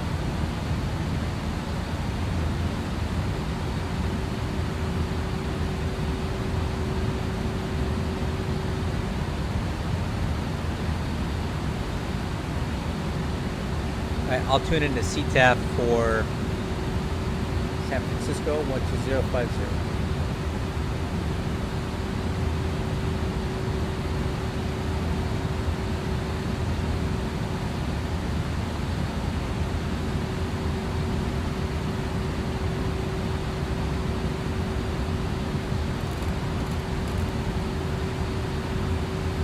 Alright, heading 100. That should give us a downwind for... Actually, let's make it 110.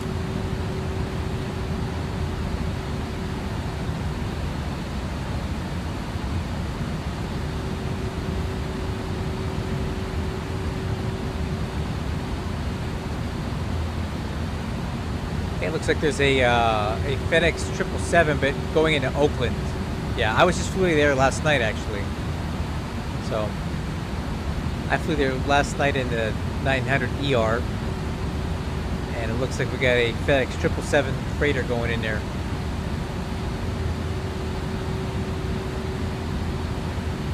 Okay, I am going to put some speed brakes in here. And let's go 2,000 feet a minute on the descent rate.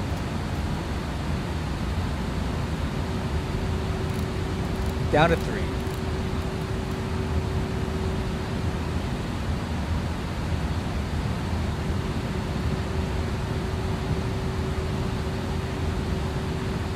Yeah, I'll need to do all that and then some stuff. So have some patience with me, Austin, while I get all my junk ready. I mean, my gear, my flight sim stuff. All right, speed brakes 1/2.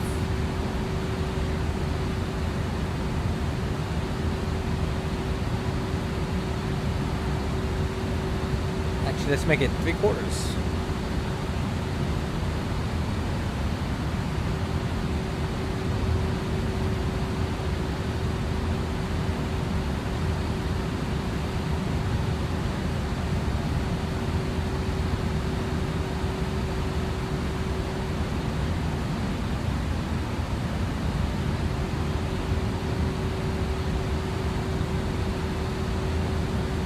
speed brake's full.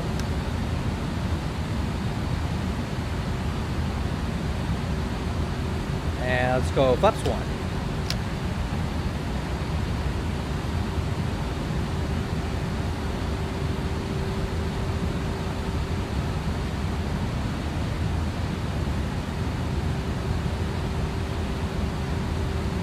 Okay, landing system is activated. Approach mode is on.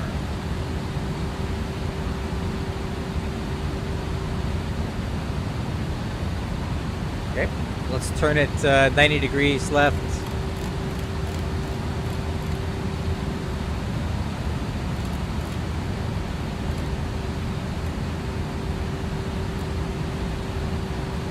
And I'm going to put direct dumba in here.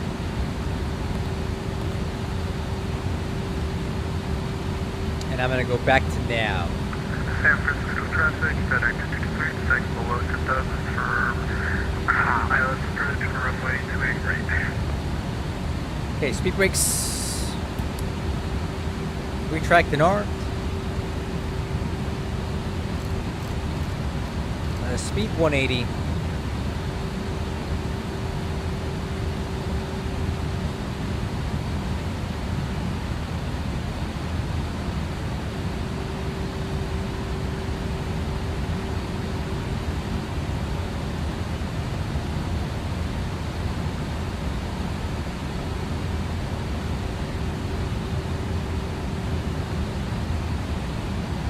Approach is armed.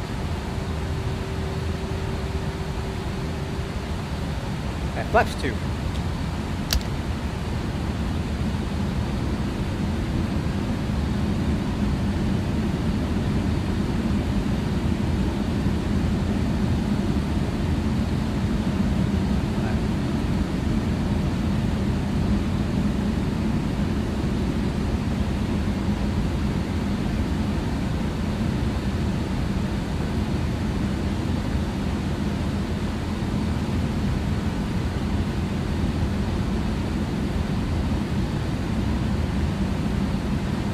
Localized to capture. San Francisco traffic, good evening. Good evening, United 8354 on the ILS 28 right approach.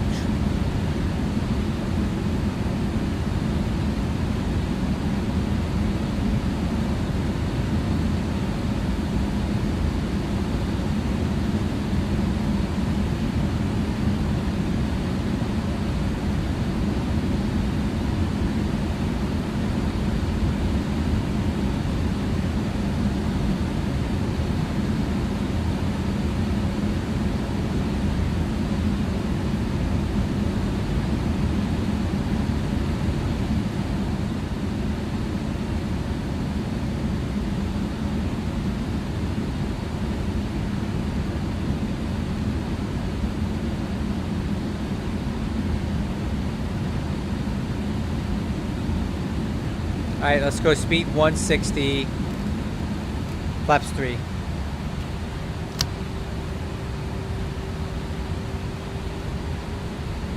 Gear down.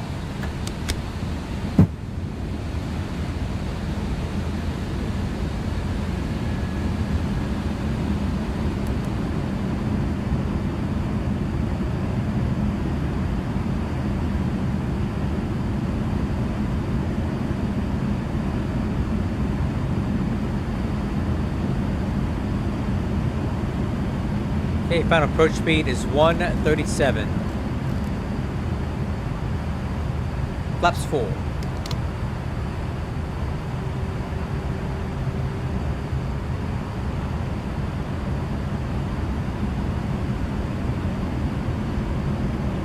Light slow. Okay, before landing checklist, landing gear's down 3 green, spoiler handle is armed, auto brakes low, flaps full. Altimeter's cross-check, and we're clear to land. San Francisco traffic, United 8354 on final 28 right. Okay, autopilot's coming off.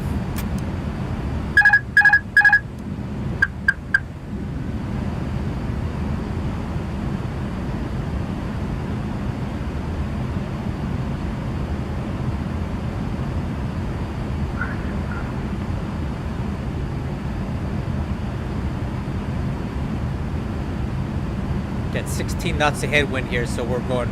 Our ground speed's very low. 2,500. Check.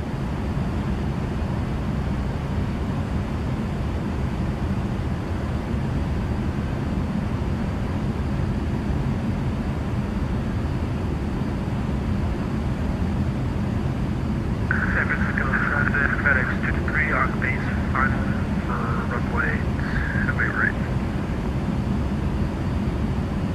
On base for final. Hmm.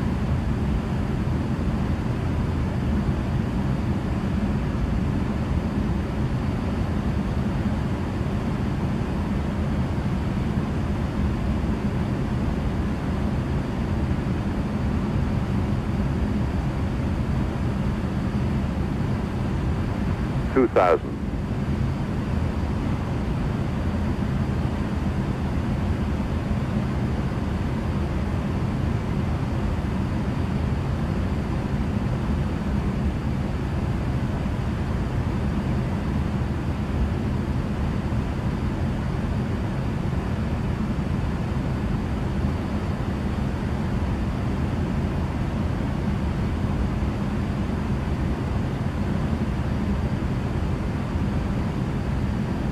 You guys can see all the boats in the bay over there, the lights on the boats. That's pretty cool.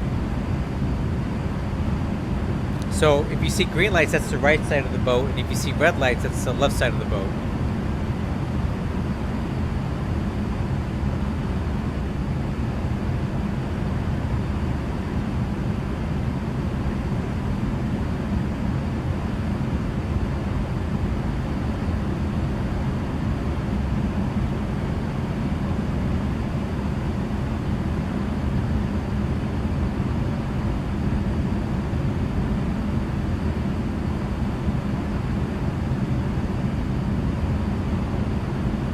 Wind 300 at 12.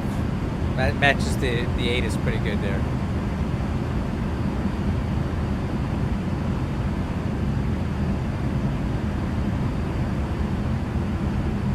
One 1,000 stable misapproach altitude is set.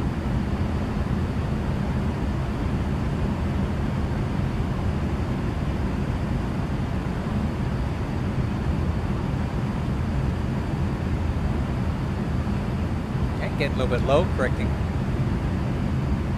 Approaching 28. Right.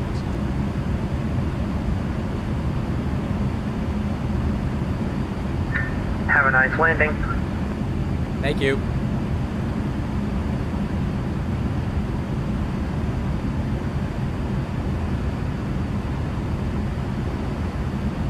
$500.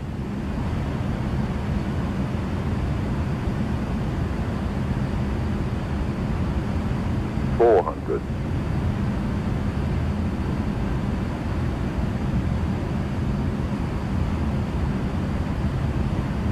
300. 100 above.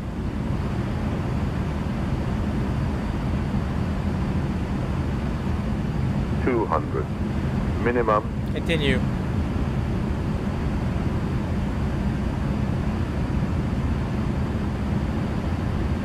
100.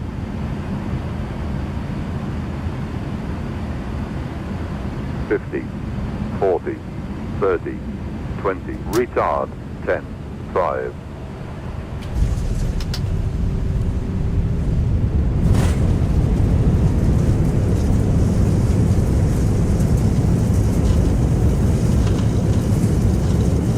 Okay. Brick low decel.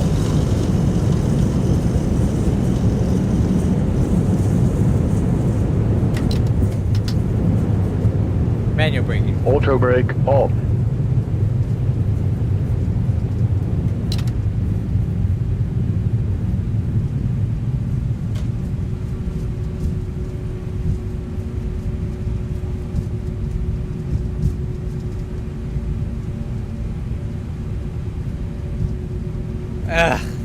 Not my best.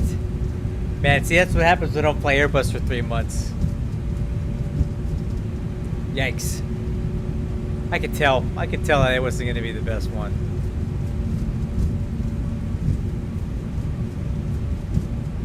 Approaching 10. Right.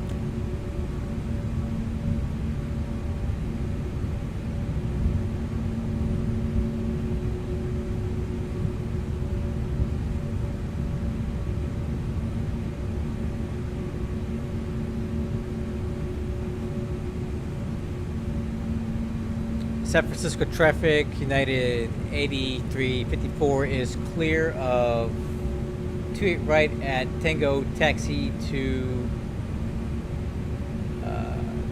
Terminal 3 via Tango cross 28 left, Bravo 3. Alright, let's go ahead and cross. San Francisco traffic, 223, turns on the follow for runway 28 left, 28 right.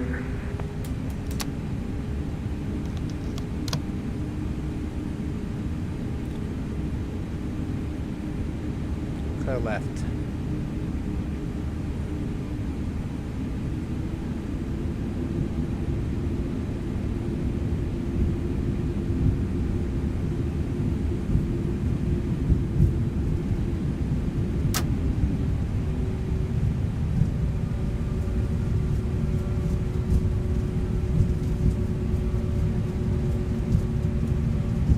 Alright, after landing, spoilers, auto brakes, brake fans on. We'll make this right turn and we'll do the rest of our checklist here.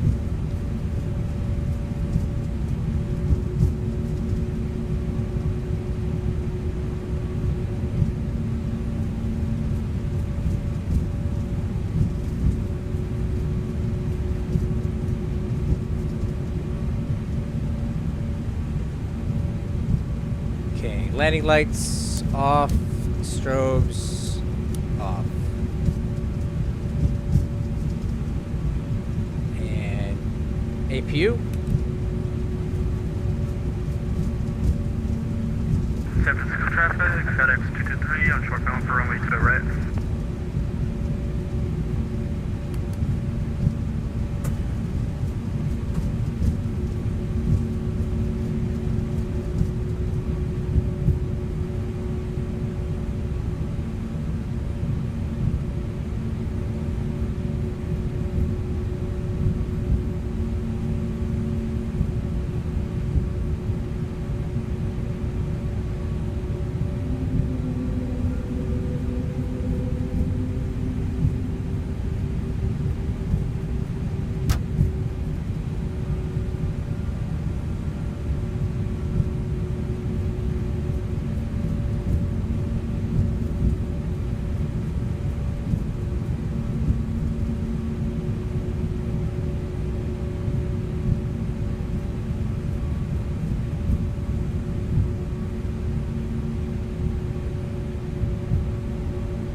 All right, guys, there it is.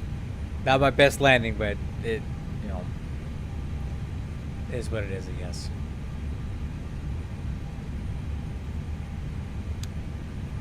Let's see, threshold to 60 feet, a little bit long, center line way off to the right. That's terrible. Yeah, this is not very good. San Francisco traffic, FedEx 223, vacating runway 28 right. We'll see you later. I'm going to go ahead and set up for my 777 now, but thanks for being here for this. Not my best work, but I'll take it.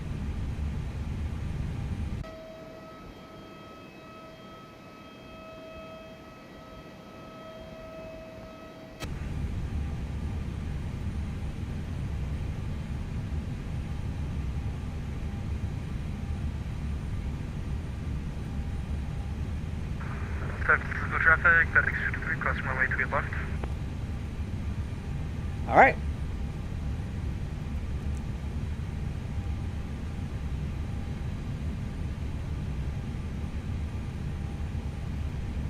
So it's time to get set up for Boeing stuff.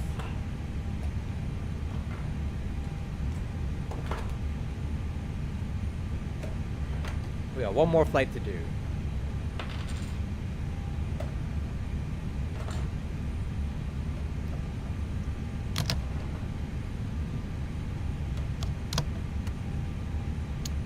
All right, so what we'll do here is we'll switch over to the 777, and I think I'll move over to... San Francisco traffic, you got a 2681 left base for runway 28 left, San Francisco. Okay, well let's get we'll get this 777 going here.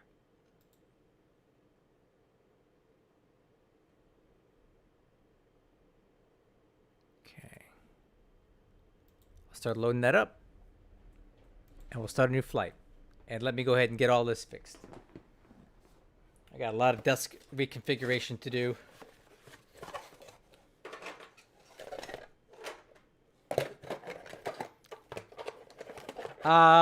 That's what I had on. No, I want to fly the Rolls-Royce engines tonight, so we'll do an American Airlines flight. Because we don't have American Airlines, I mean, Rolls-Royce. Uh-oh. My sim just crashed. That's okay. You know, it's probably for the best. Probably better just to run this on a clean install, right? Or a clean launch. That's not a big deal.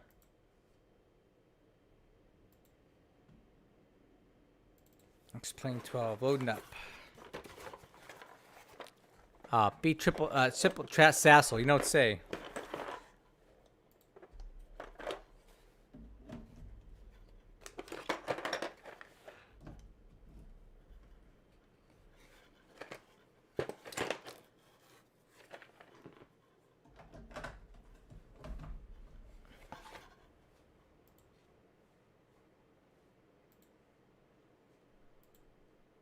All right.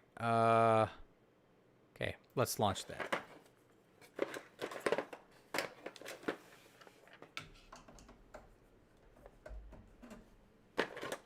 Flap handle.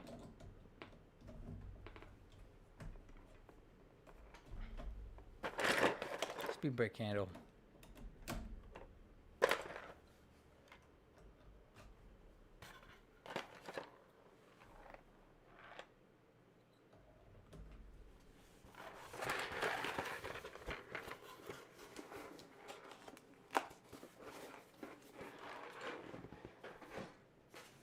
So the throttle's set up. Now we gotta get the yoke put back.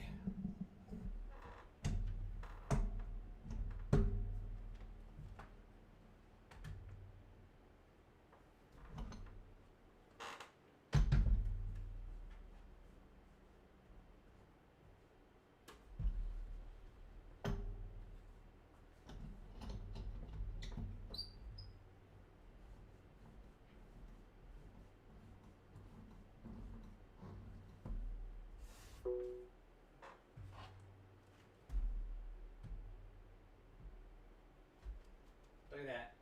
Brand new desk.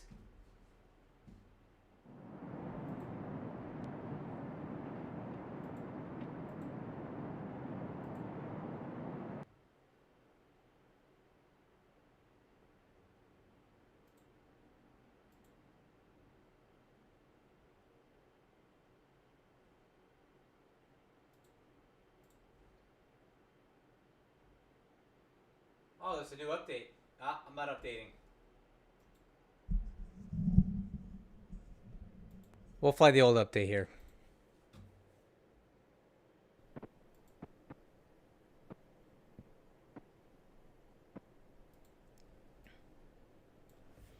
Okay, so we're back in the 777 here, guys. Only took a minute to reconfigure.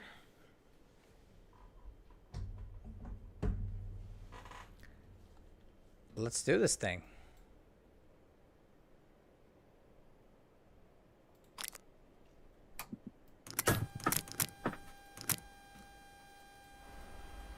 Camping utility. Parking brake released. Indicator lights. Test.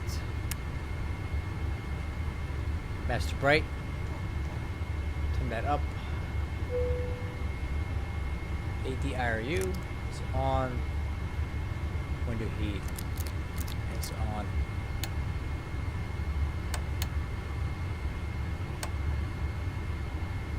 Seatbelt signs.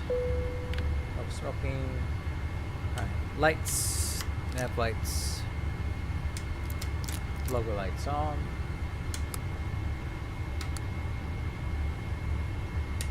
Wing lights on. Flight deck lighting.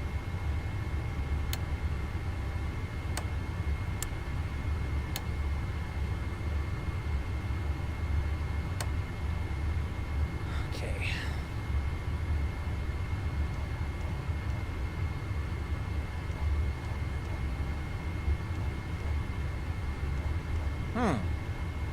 Interesting.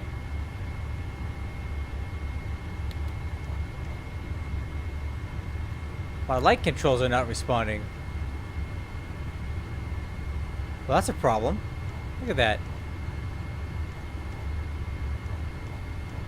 The panel floodlights aren't working. Is anything working?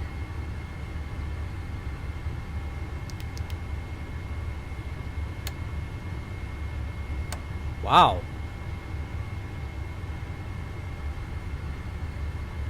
Oh. Maybe that's why. I think I might have a failure here.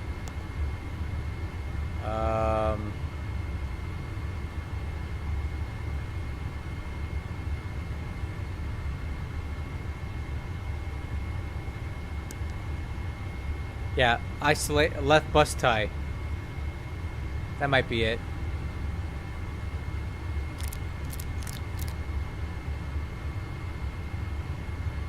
Okay.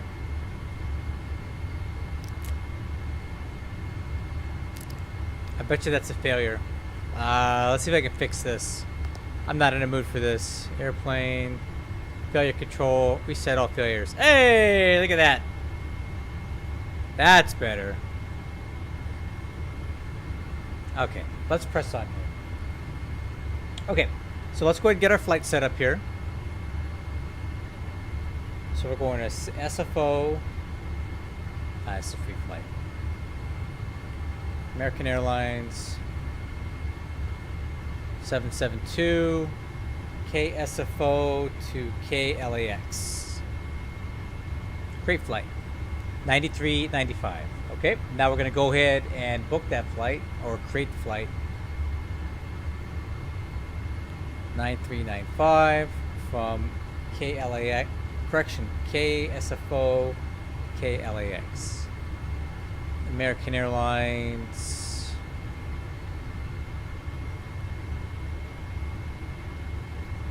There it is.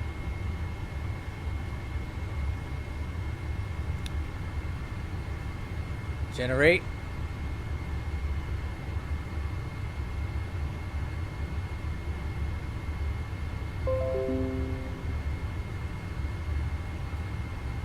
go over here and we'll book it.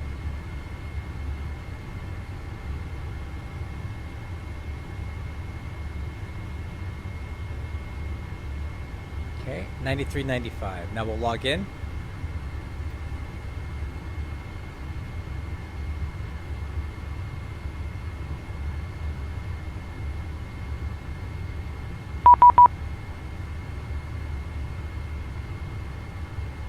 Oh, might help if I get the right call sign.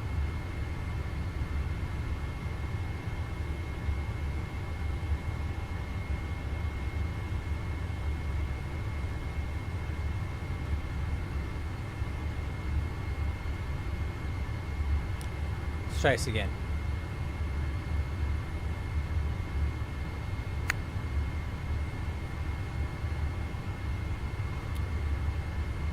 Cool. So that's done. Let's go ahead and get the aircraft set up.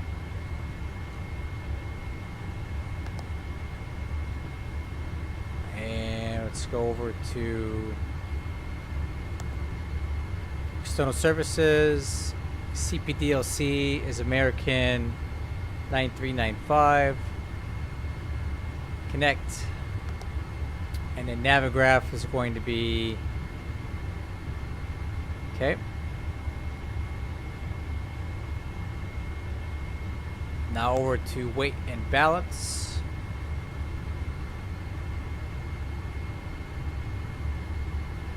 Let's grab it from SimBrief. And then CG summary. Let's see if we can move that forward a little bit. Not really.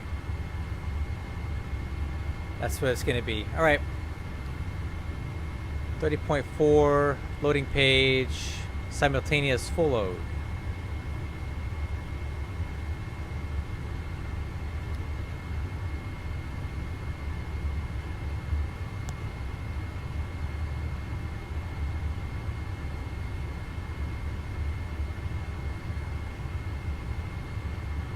Okay, that checks. And now let's go ahead and do the FMC.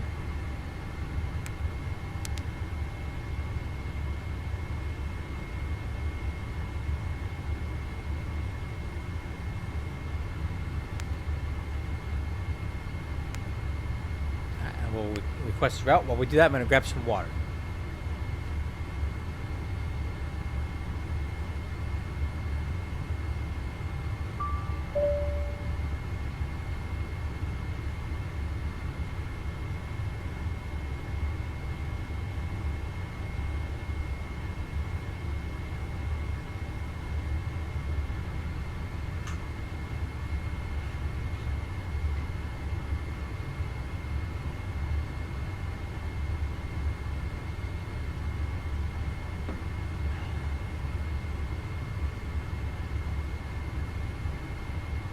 Alright, let's go ahead and load this.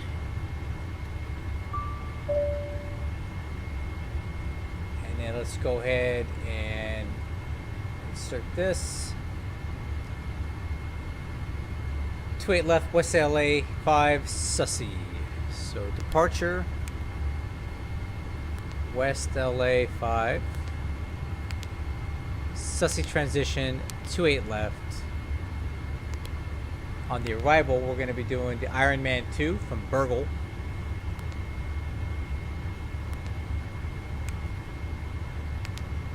And we'll be landing on, let's see, we'll probably do an RNAV approach into LA. Let me see what they got. RNAV RMP approaches, so we'll fly the RNAV Zulu 24 right FM Dodger. So RNAV 24 right. Or was it Zulu? RNAV Zulu 24 right from Dodger.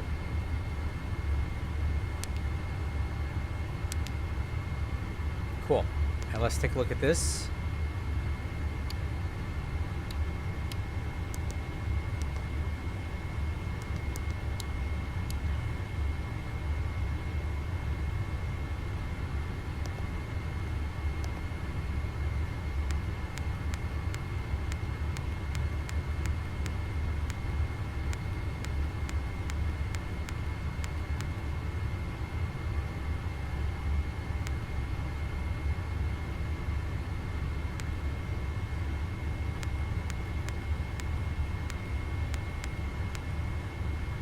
Alright, that something doesn't look right here.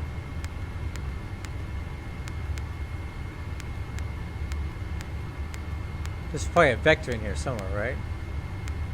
Cliffy, Dodger, Gatto, Norpay. Oh, see, Dodgers again. So let's take it back over to here. That's better. Yep. Perfect. Okay, got that. So the route, activate, execute, performance initialization. We'll accept that. Okay. That looks good. Thrust limit. Let me grab that real quick.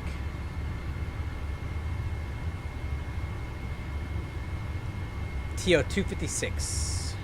That's going to be pretty derated, isn't it?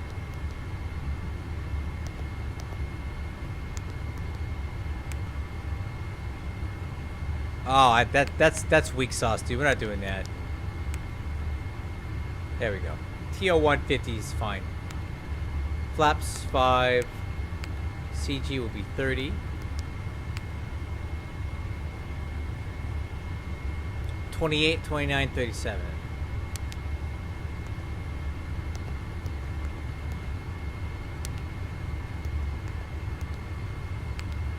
There we go. So legs over here. Takeoff over here.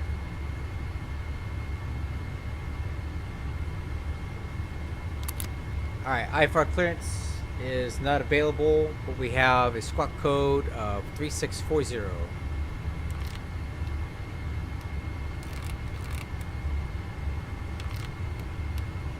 So what light is on here? There we go. Okay, radios. 121.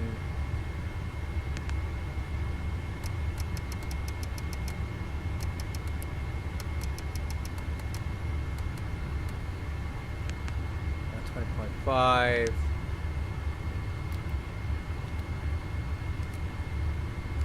Okay. Fuel quantity checked. Flight directors are on. Recycle. Our throttle's armed. Airspeed V2 137.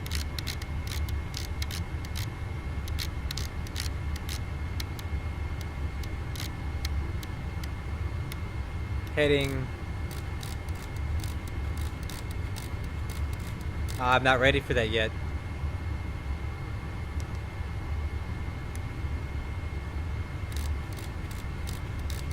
Don't worry, Austin. I know how to fly this plane too.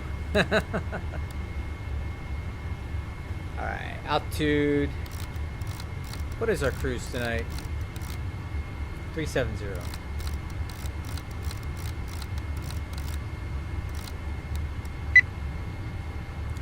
Altimeter should be 2993, but I'll confirm that. 2994 30012. San Francisco traffic, United 457 heavy, pushing back, stand Foxtrot 13 onto Alpha. Dang, you didn't even wait for me, bro. Give me a second, I'm almost ready. Auto brakes, RTO, Wixer panel, not that it matters. Lower MFD status.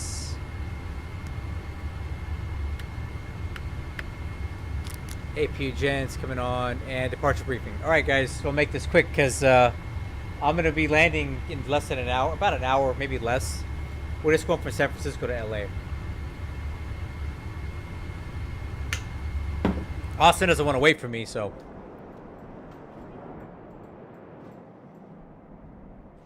Where is he at anyway?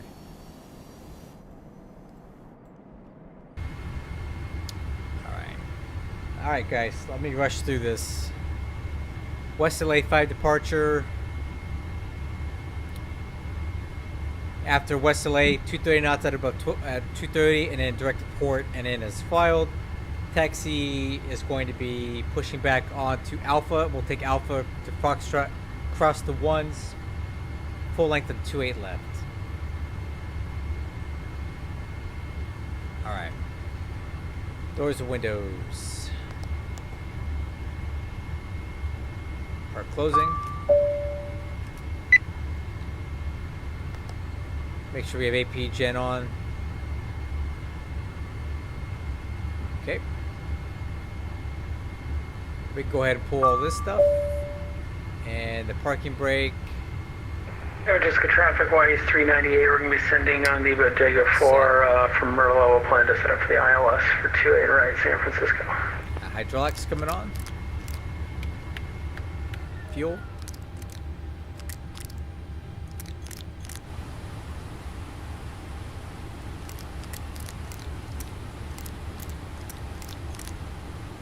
All right.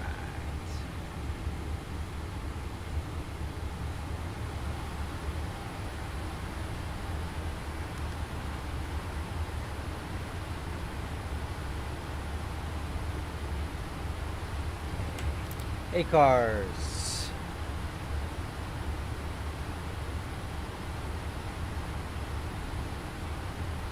And flight is tracking. Transponder TARA. Ground to cockpit. Tow is driving up.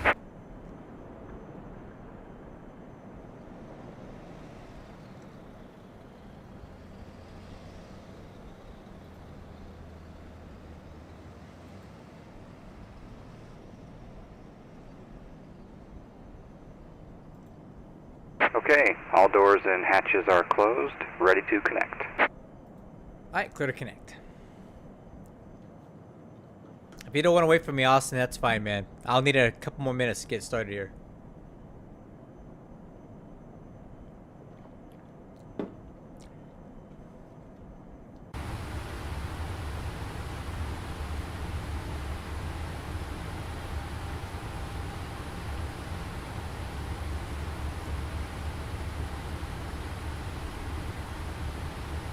You can start taxiing and just hold short of the runway if you want.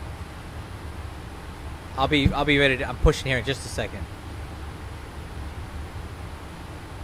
San Francisco traffic, American 9395, push to start gate 86 on the taxiway Alpha, tail facing west. Ground to cockpit, please show me where you want to go. So connected and bypass pin inserted. Release parking brake. Alright, brakes released. Starting pushback, and you may start engines. Starting left.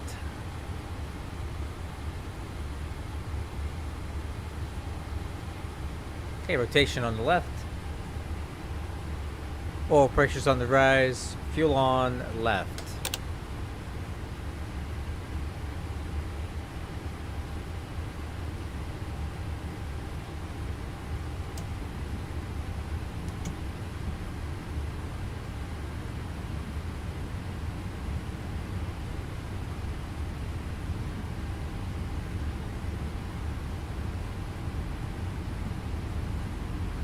Fuel flow, EGT.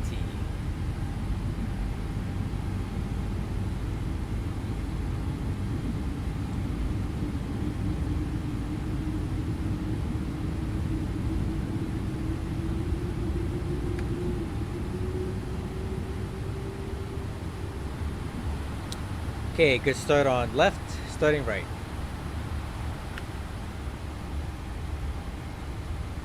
Rotation on the right.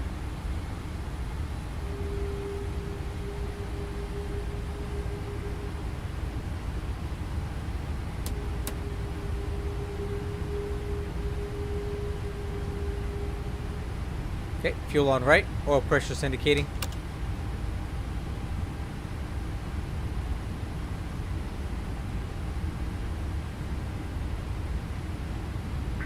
San Francisco traffic, United 457 heavy, taxiing to runway 28 left via Alpha, Foxtrot. Fuel flow, EGT.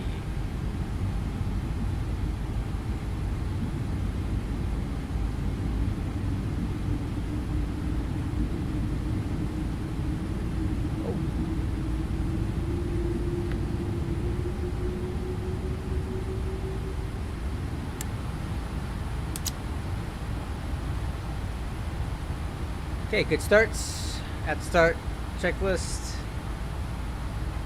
APU's on. Hey Shane, if you're on CTAP, I'll wait for you at the end of the runway. Yep, I'll be behind you, taxiing in about 1 minute.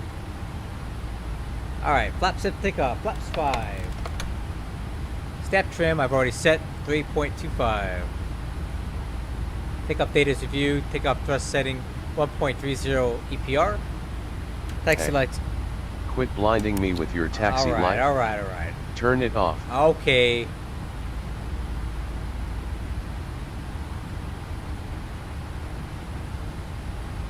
Oh, yeah, okay. Thanks. Operation complete. Set parking brake.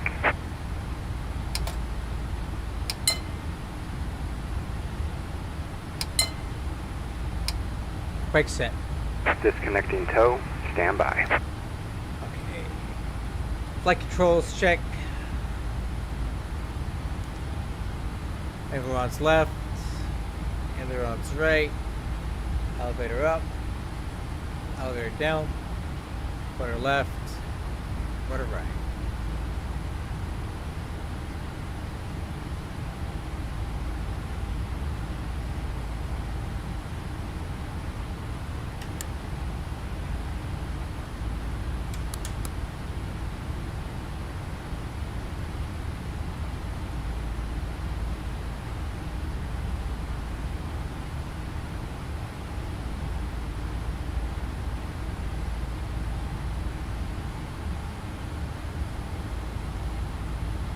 Tow is disconnected and bypass pin has been removed. Hand signal will be on the right. San Francisco traffic, United 457 heavy crossing, only one left, one right on Foxtrot.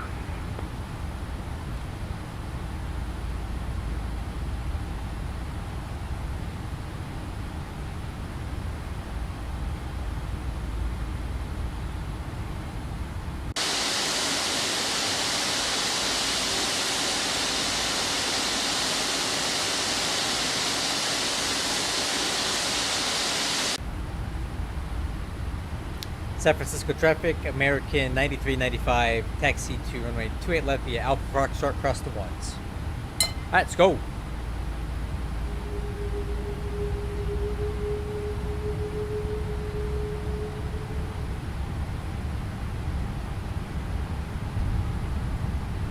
Okay, nose-wheel steering. Whoa! Whoa! What is that? What was that? Oh, good thing we checked it. That was my rudder pedal steering. It should not have done that. Wow.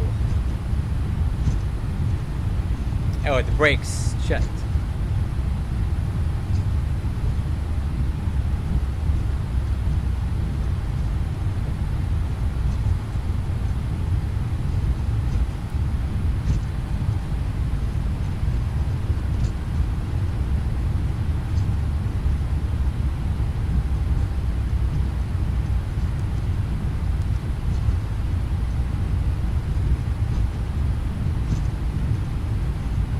Nope, I'm using the Rolls-Royce engines on this one tonight.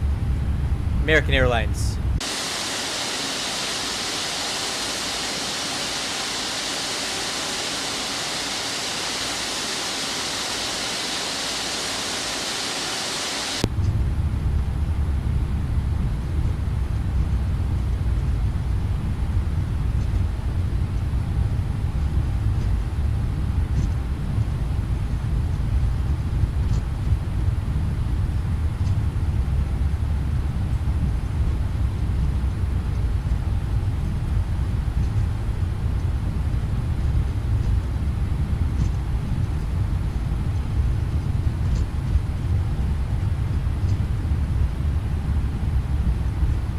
Okay, clear left, clear right. Approaching 10 right.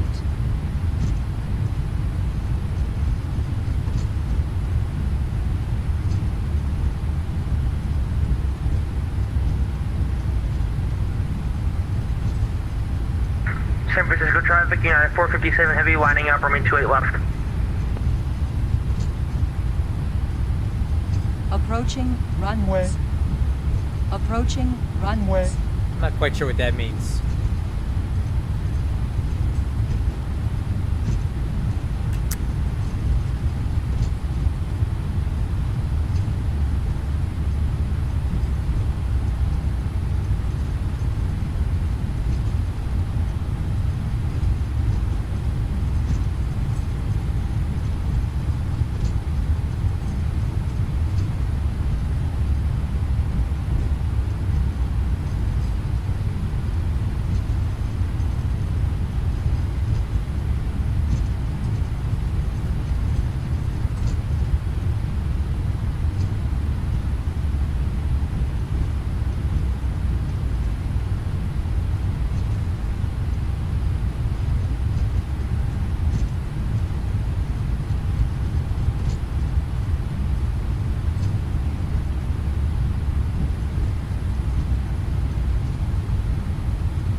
call.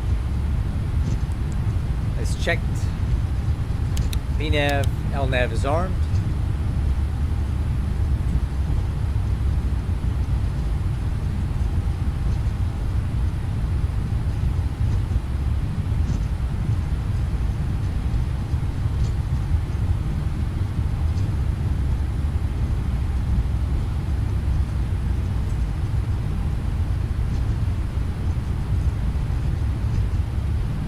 San Francisco traffic, United 457 heavy, taking off runway 28 left. San Francisco traffic. San Francisco traffic, American 9395, line up and wait 28 left.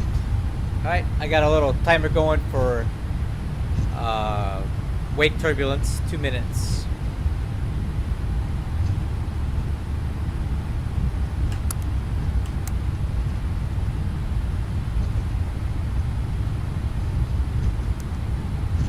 Approaching 28 left.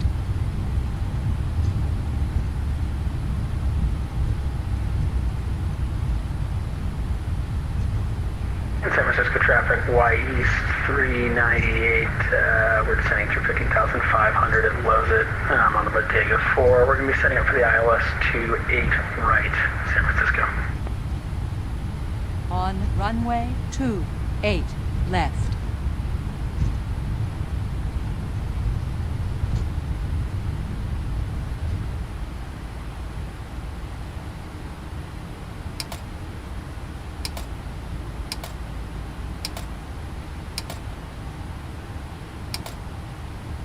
I can never get these brakes set.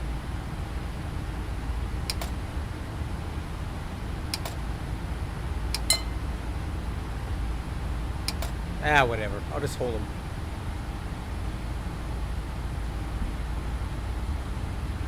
San Francisco traffic, United 457 clear, runway 28 left, last call.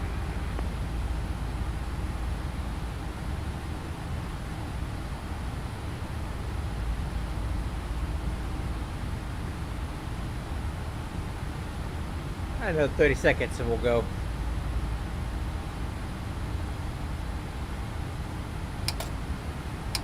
There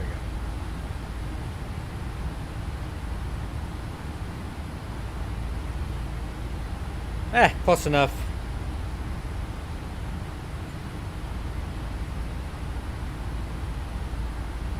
Well, San Francisco traffic, American 9395, departing runway 28 left.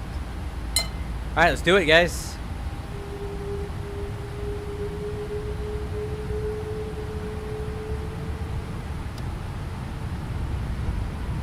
Hey, set takeoff thrust.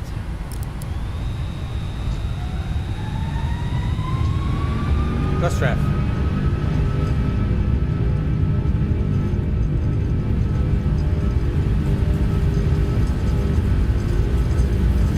Hold.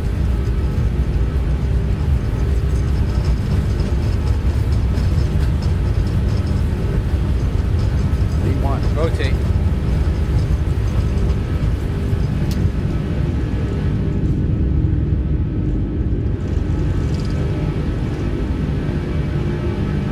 You're up.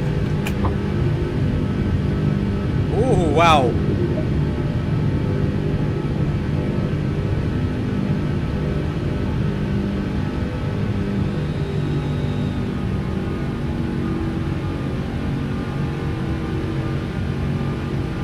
Really light tonight.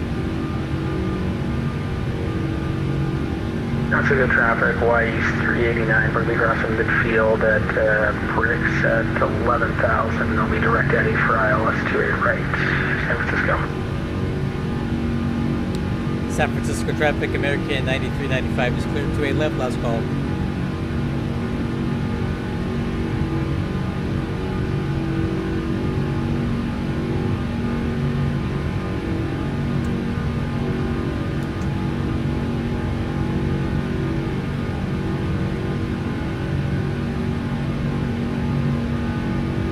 Flaps 1.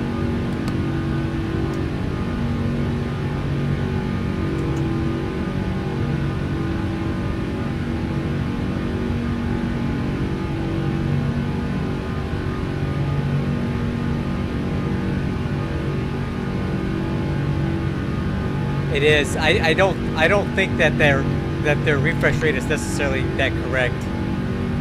I've never seen it have that bad of a refresh rate on a real plane, but they refuse to budge on this. They're adamant that's how it is.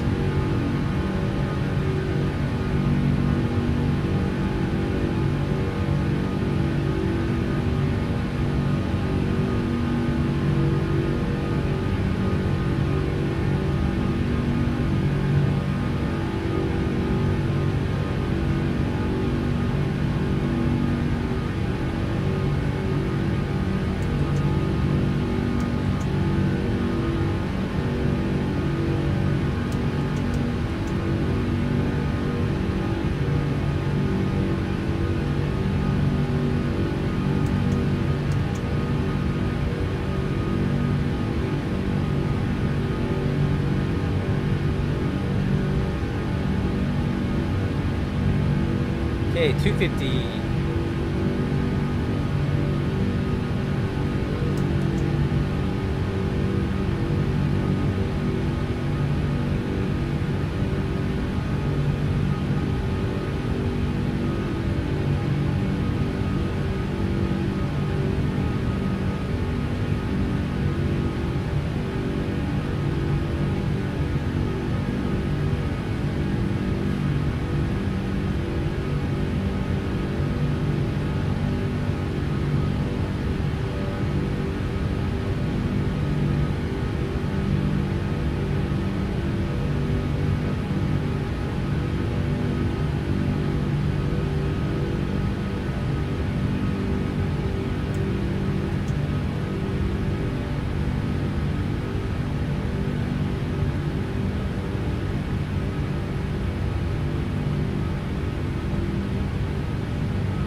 Okay, autopilot on.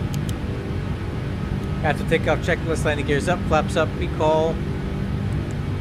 Exterior lights.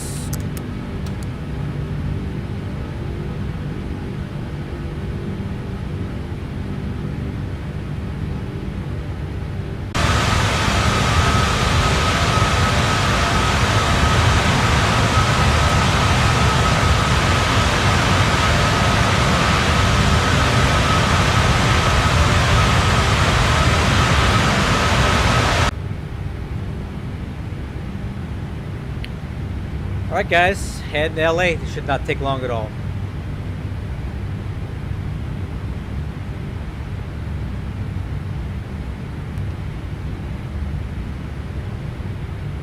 Estimating LA at 607 Zulu. So 47 minutes will be on the ground.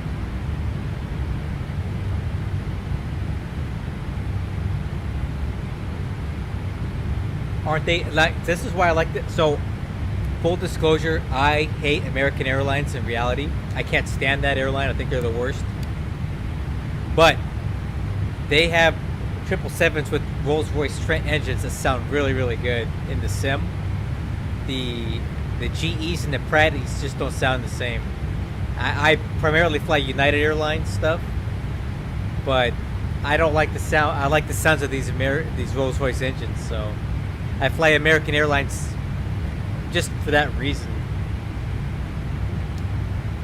But I want one of these days. I got to get back into the Pratts because I haven't flown a Pratt & Whitney equipped one in quite some time.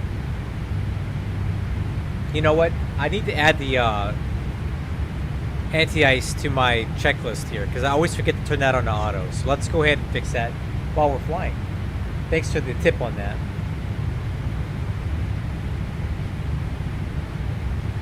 I'm going to grab my checklist and correct it now.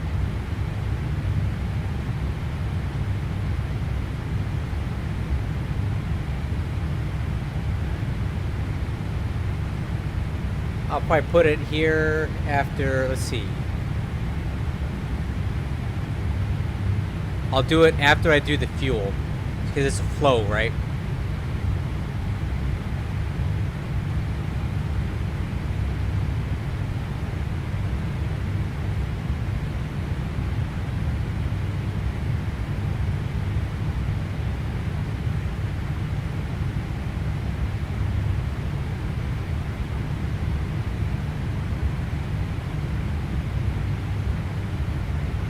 left to right hand.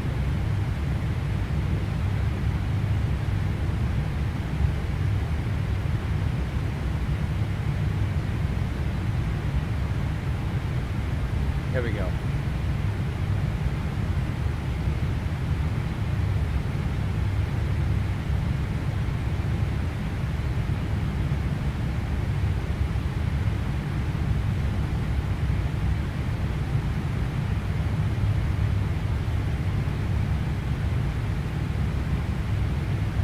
Now, when I check this,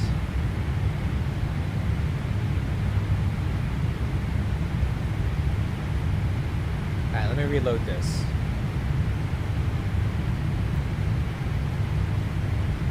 Yep, look at anti-ice. Oh, I messed it up. Hold on, let me fix it.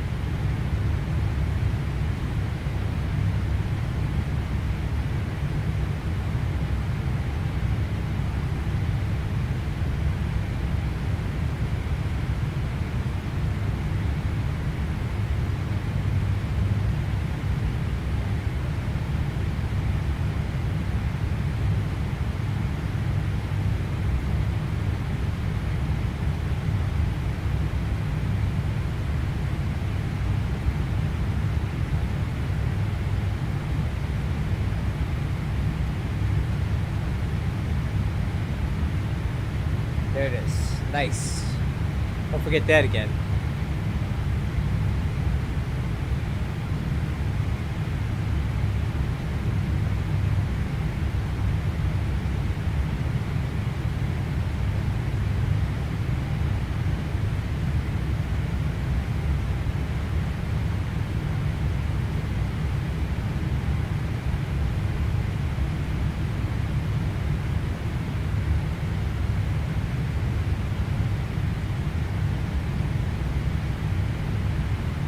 I just altimeter. Oh wow, I missed the altimeters big time.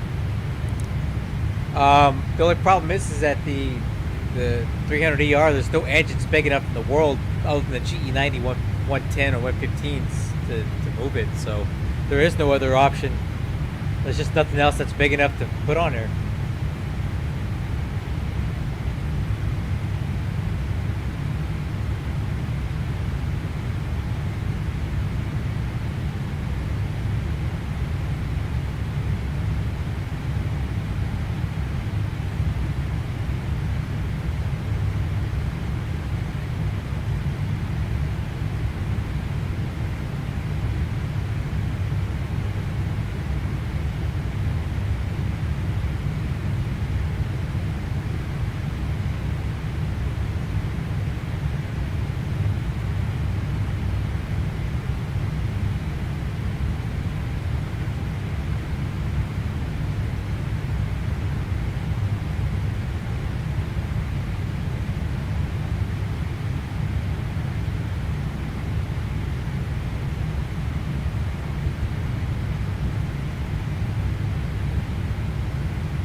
I mean, it's cool and all, but MD-11 is a little more fun for me. I do like it though.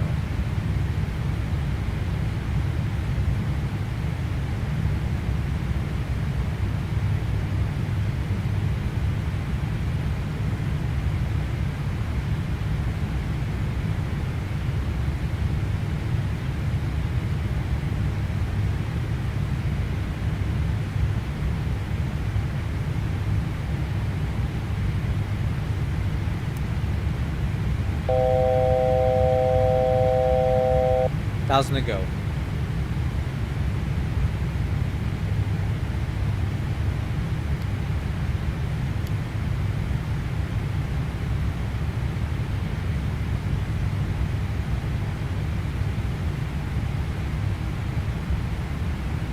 Uh, 370 tonight. I'm very, very light. Just made it up there now.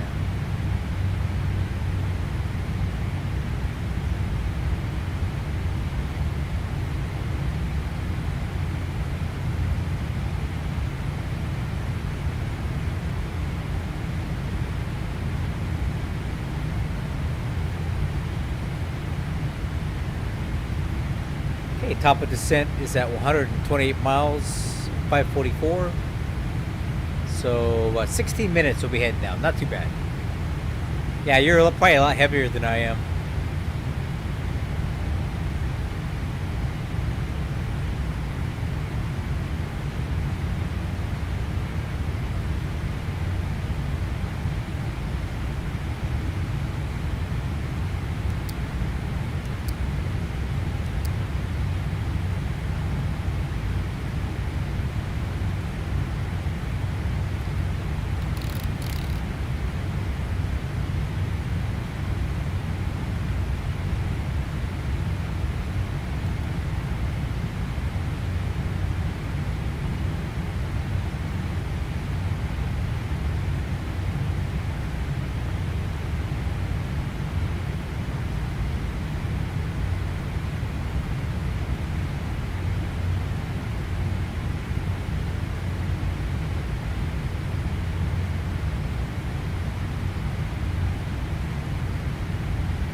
Pitch limit 20 degrees. Come on, I was just following my flight director.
Man, I'm starting to get tired. It's already 10:30 here.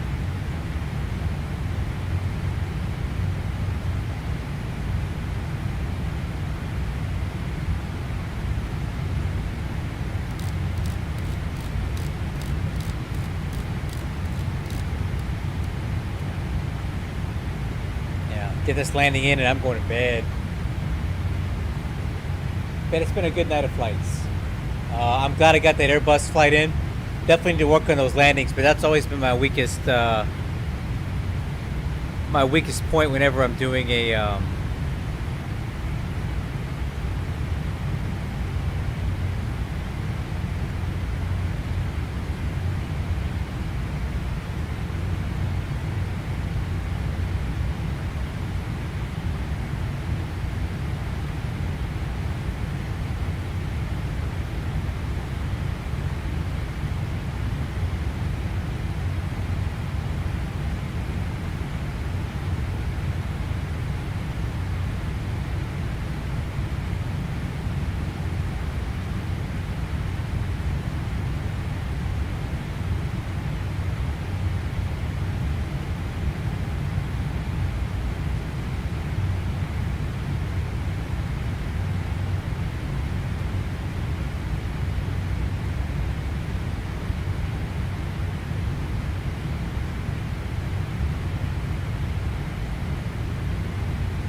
Yeah, well, I woke up at 4:30 this morning, so I don't got the endurance to stay up that late. And I got a lot of chores to do before I leave tomorrow. Got to clean up my house, get my suitcase packed, get everything ready to go. Do some straightening up before I go. Then I got to drive to LAX. I'm gonna try to get into the Air France lounge tomorrow at LAX because I want to try it out. Not sure if I'll be able to get in there or not, though.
San Francisco traffic, United 3416, 20 miles line on runway 28 left, San Francisco.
I don't gotta wake up early, and I'm trying to get my fill of flying because I won't be able to do this for about 9-10 days. So just want to get in what I can get in.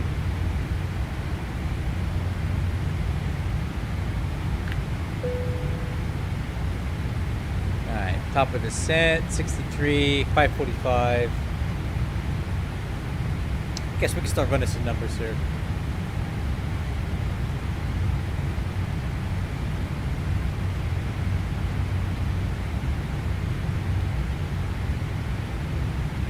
All right, let's run some landing numbers here.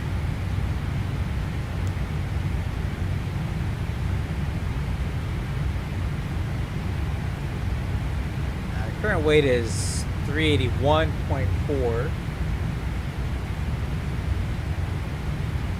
Landing weight estimate is going to be 376. Yeah, that sounds good. Let's run that. Auto brakes 1, approach speed 131, flaps 30. So 136 VREF gives us a factored landing margin of 462 feet. Auto brakes 1. And 30, 126.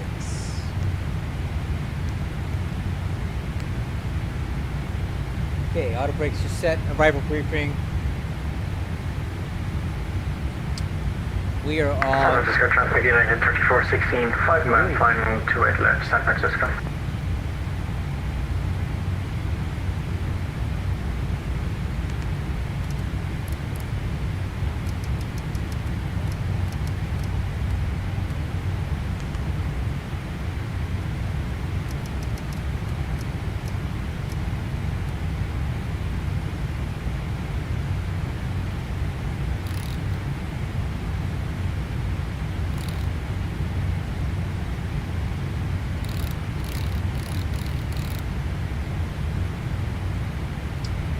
Alright. Iron Man 2 arrival. A lot of crossing restrictions here. Muppet 280 knots. Simon between 12 and 13 at 250. Base above 9 at 240. Juice between 8 and 9. Cliffy 210 at 7 and 8. Dodger 210 at 6. Gatto at 6.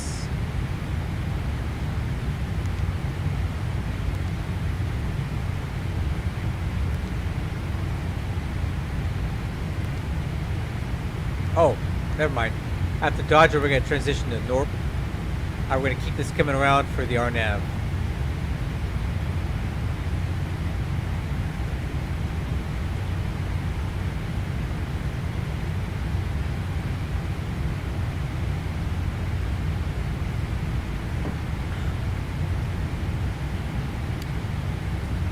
Alright, let me brief that approach.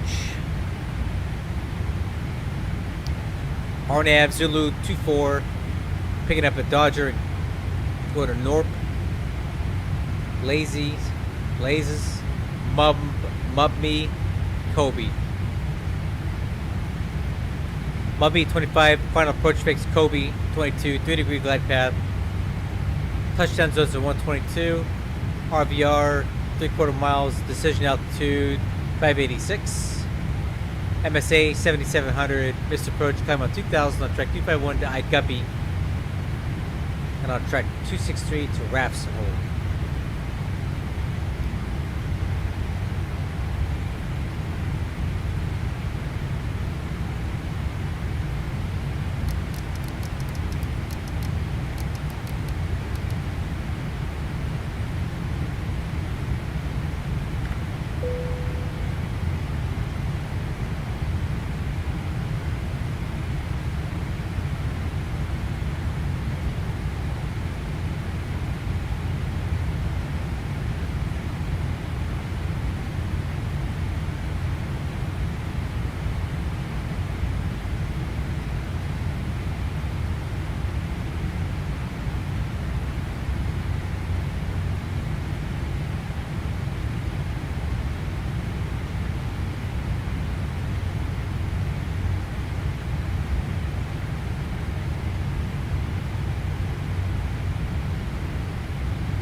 Hey, I know this place.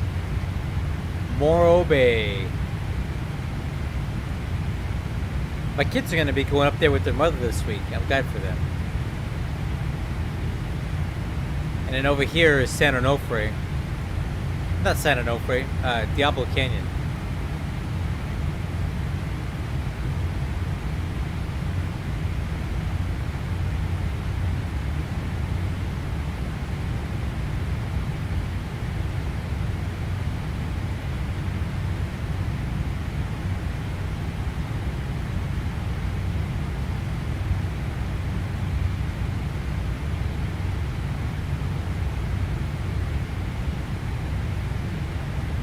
And this is where the nuclear power plant is, Diablo Canyon. Pretty cool.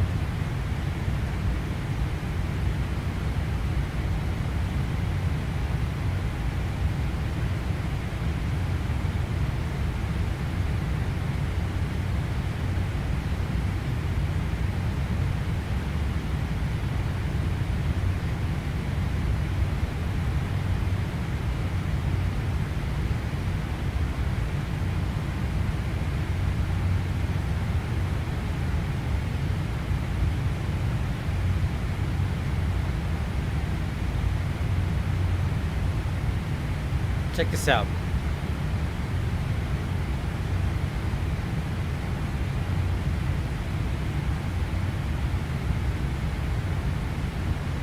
This is so cool.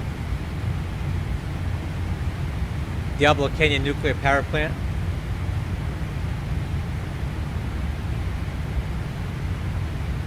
They have 2 pressurized water reactors there. And then you can see this is where they use, this is the heat exchanger water outlet here. So they use seawater to cool the condensers for the secondary feed water that goes back into the plant. And this is the outlet for where they discharge that water after using it to cool the heat exchangers.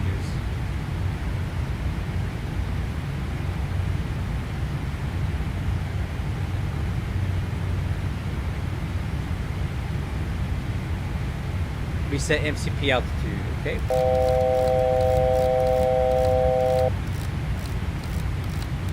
Set her down to 6,000 for now.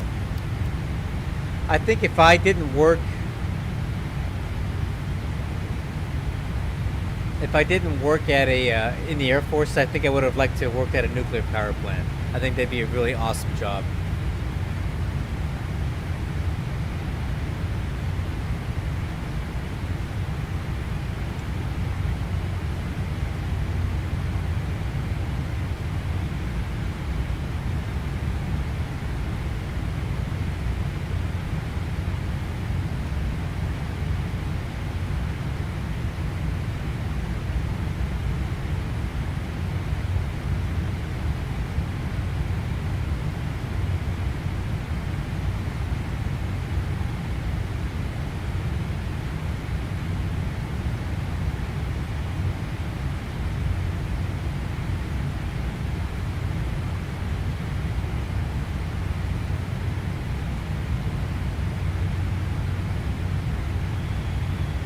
Alright, idle, VNAV path.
I'm looking forward to landing this plane. I'm tired.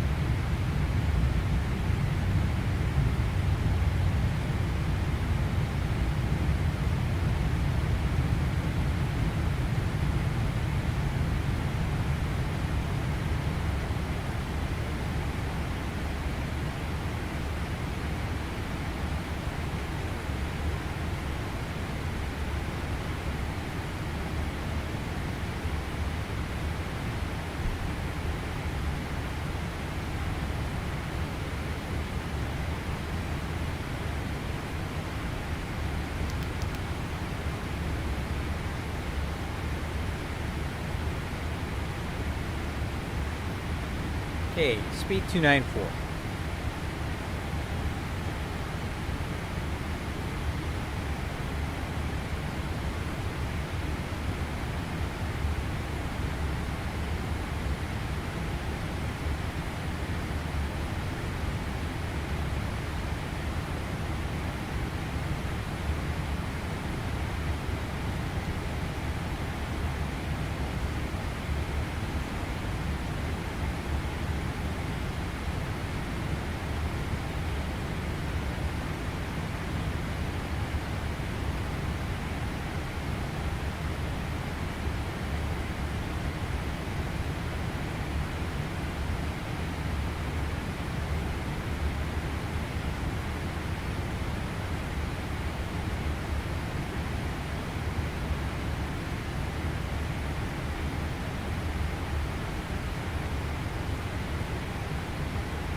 No, I won't have time. We're going to be physically flying tomorrow from Los Angeles to Amsterdam, and then Amsterdam to Split, Croatia. But I won't be able to fly tomorrow. I got too many chores to do in the house before I leave.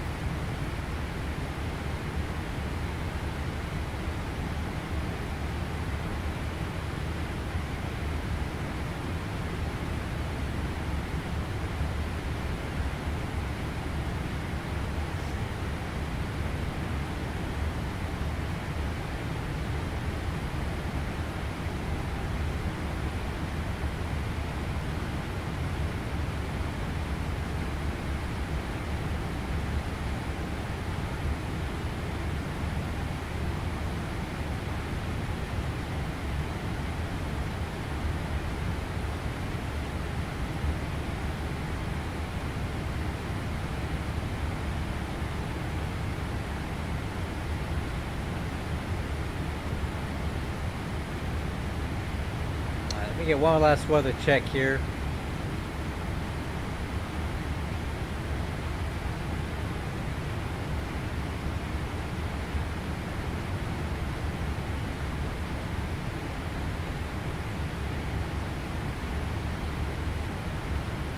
Wind 2305, temperature 291. Alright, altimeters 2991.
Alright, good night. We'll talk to you later. Thanks for being here.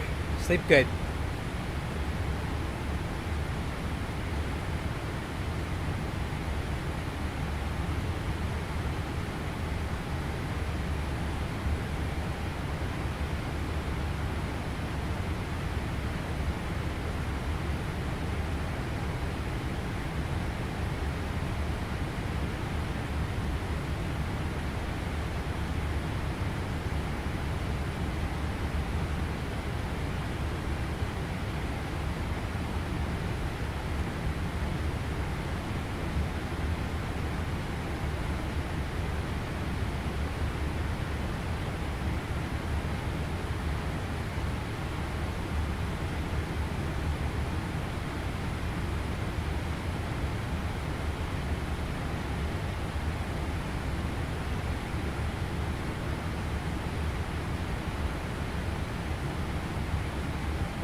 Alright, speed 250.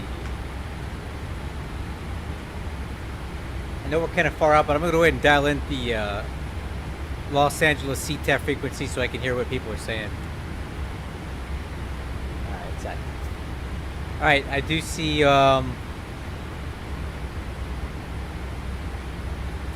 Austin out in front of us. Hopefully we'll have enough distance between us here.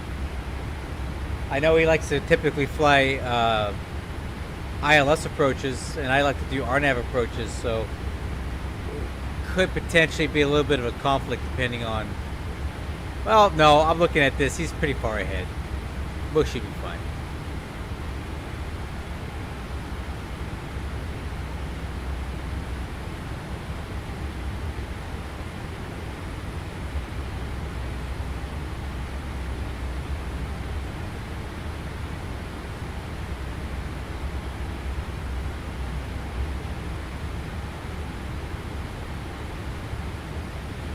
25 left. Why would you do that? We're coming in from the north. Typically, you land on the north complex if you're landing from the north. I'll be landing on 24 right.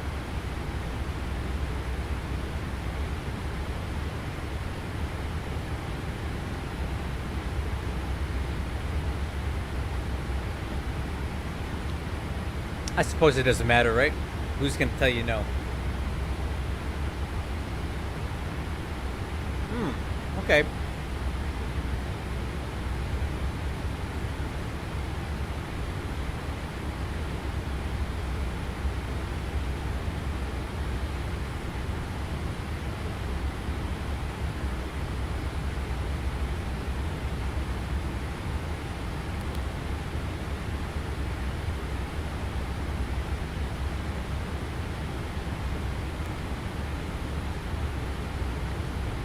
Alright, speed brakes.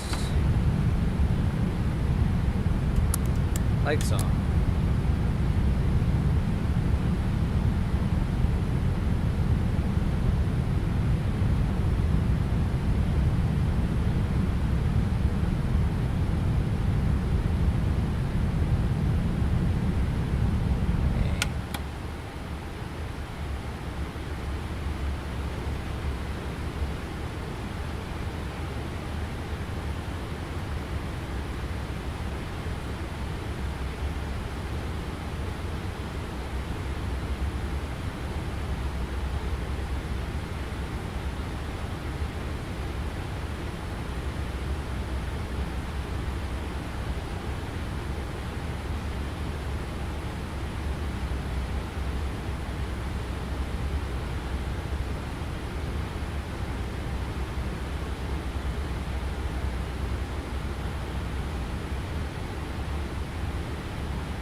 Okay, looking good on speed, on profile.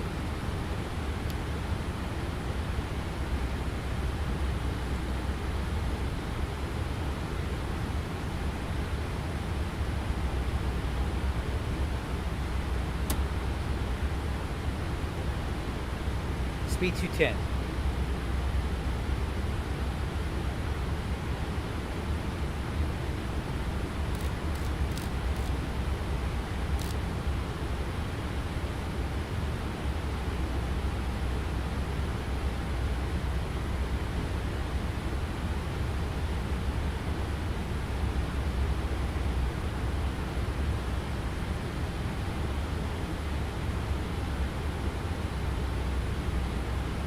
Okay. I see Austin out in front of me maneuvering for 25 left, so we should have no conflict at all. Okay, the approach checklist is complete.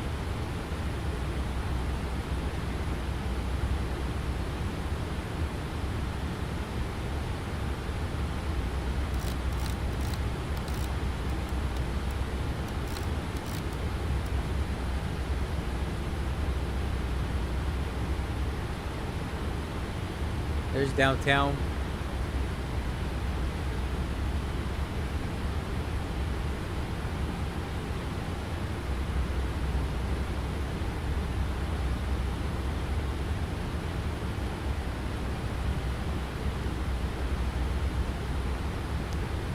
You know, it's funny. I'm going to be actually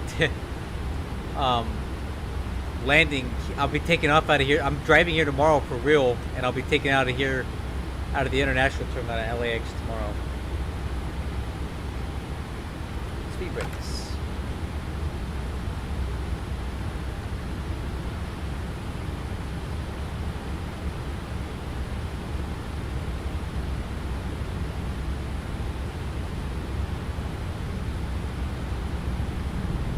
Los Angeles traffic in I-457 heavy, turning for final, the ILS 25 left approach. Los Angeles traffic.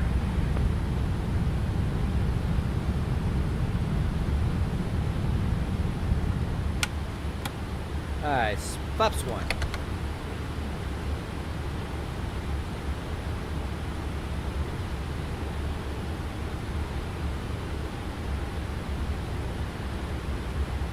Los Angeles traffic, speedbird 4 kilos, super taxi to holding point.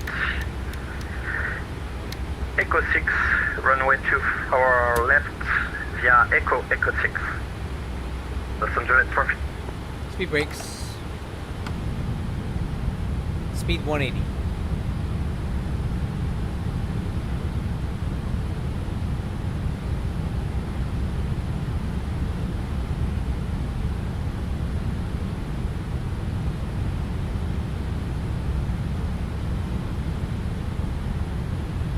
Flaps 5.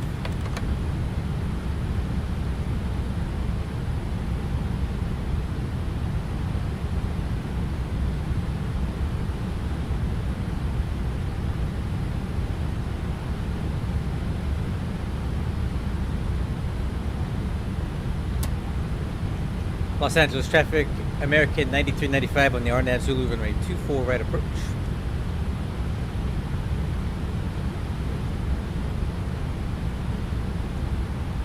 Okay, the traffic Lufthansa 450 heavy on the ILS 24 right approach, descending onto the floor approach. Alright, speed 160. Flaps 15.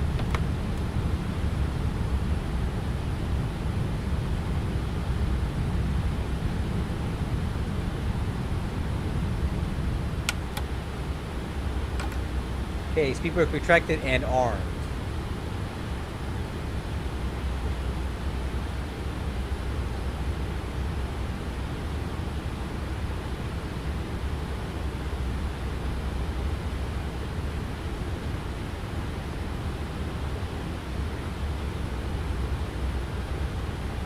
Gear down.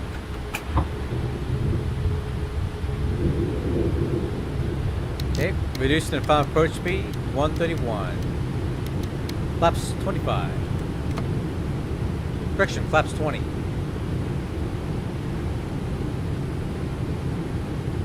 Now flaps 25.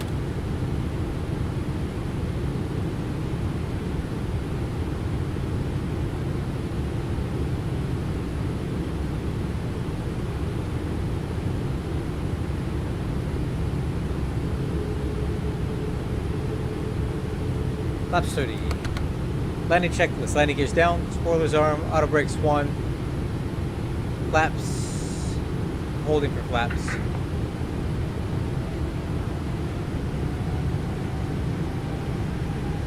Flaps 30. ICAS, no alerts. The traffic, we're Switch out to set. 1101, about to start taxi via Kilo 1, Lima, Charlie, and Foxtrot to runway 25.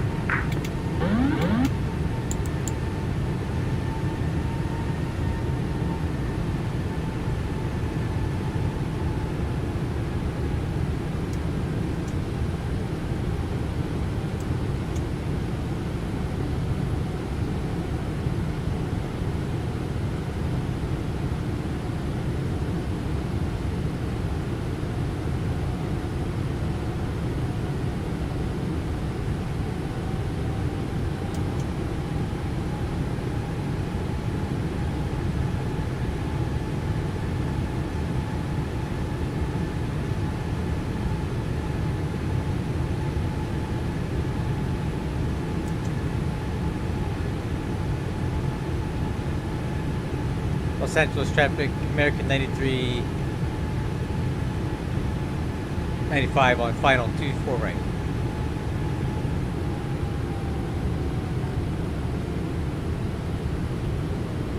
A little bit of a tailwind there. It's not supported.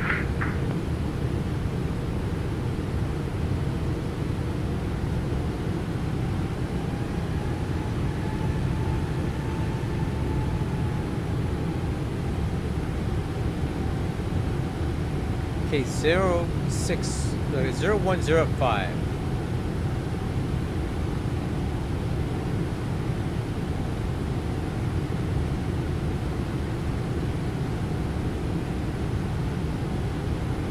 $1,000.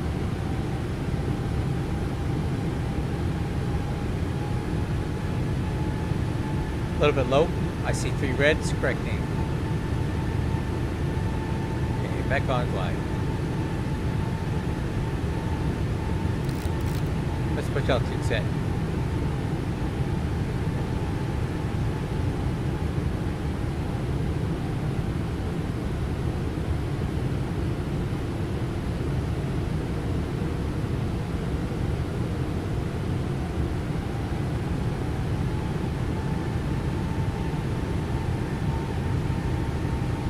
Wind's calm.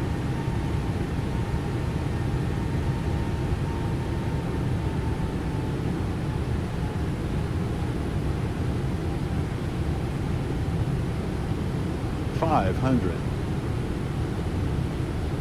Approaching minimums. 400. Minimums. 300.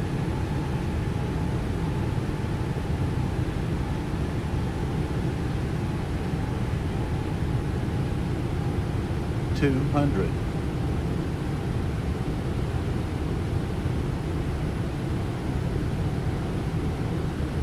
$100. Los Angeles traffic, United 457 Heavy, exiting runway 25 left at Hotel 6. 30. 20.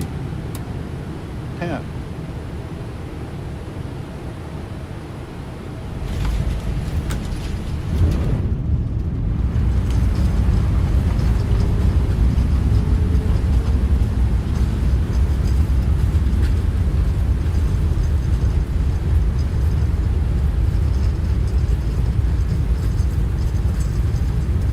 Manual braking.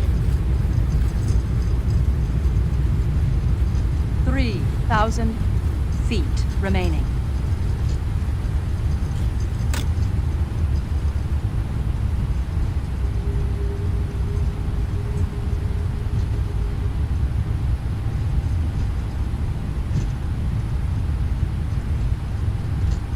Approaching runway.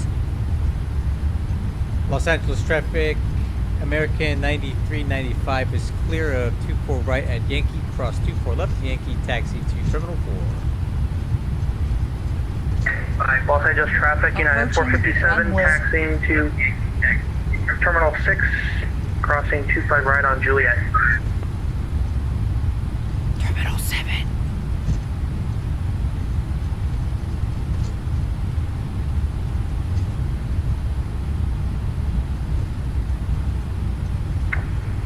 My mistake, Terminal 7. It's 457 Heavy. All right.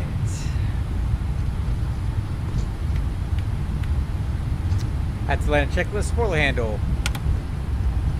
Flaps.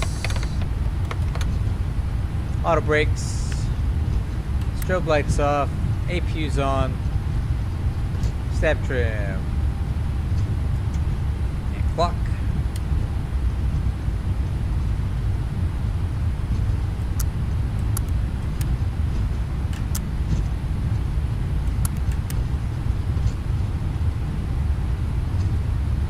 Wixer is off. At the land checklist complete.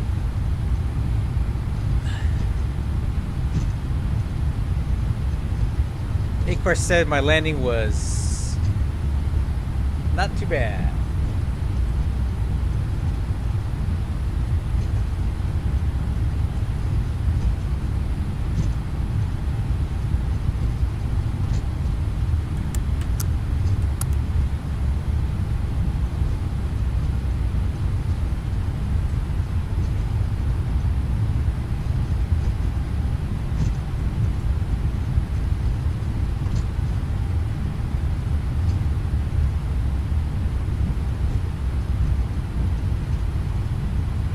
Make a left on Charlie here.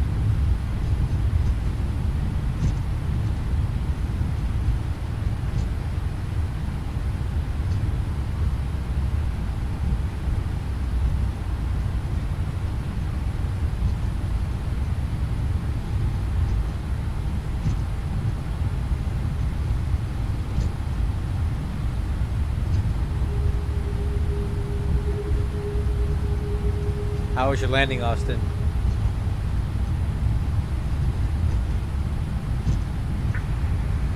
Stand by.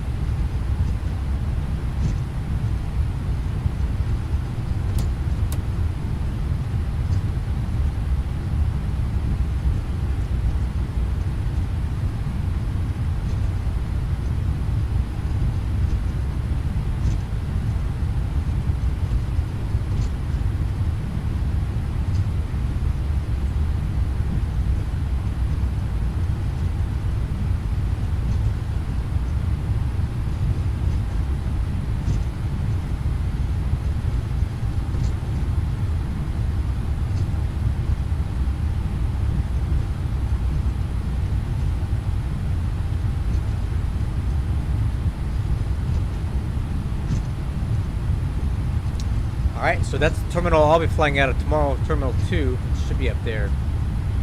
These are the remote terminals here. Terminal 2's over here.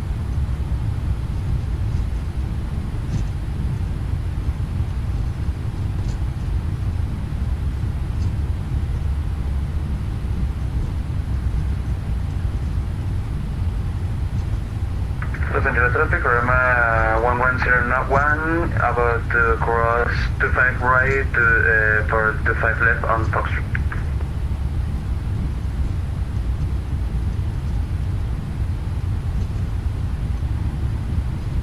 Yep, that's my terminal for tomorrow.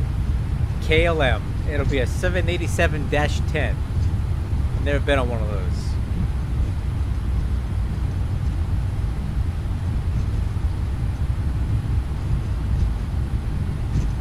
Hey Shane, my landing was negative 219 at 1.07 G's. I get a 140.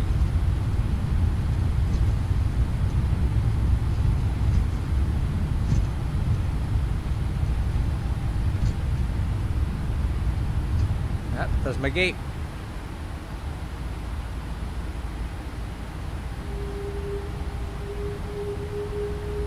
Oh, that's at least you figured it out. That's cool, man.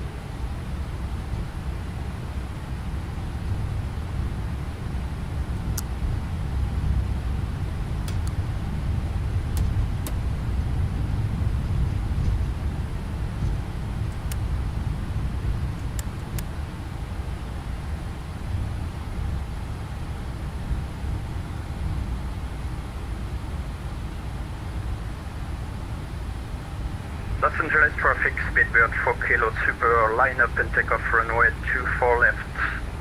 Los Angeles traffic.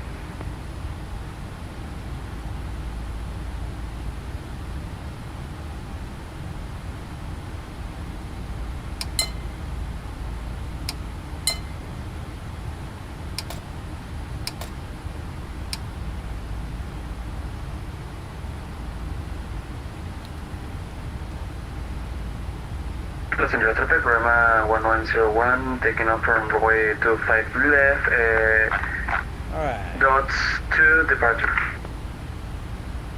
Shut her down.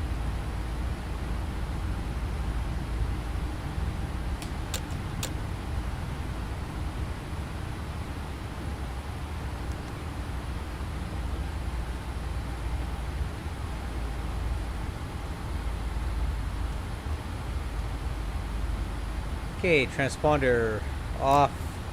Fuel cutoff off.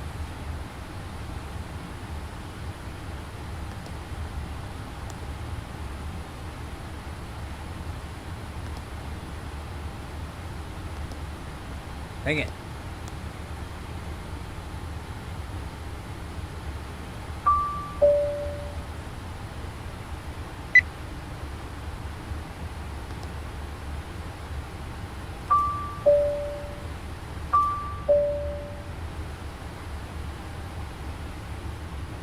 Good night.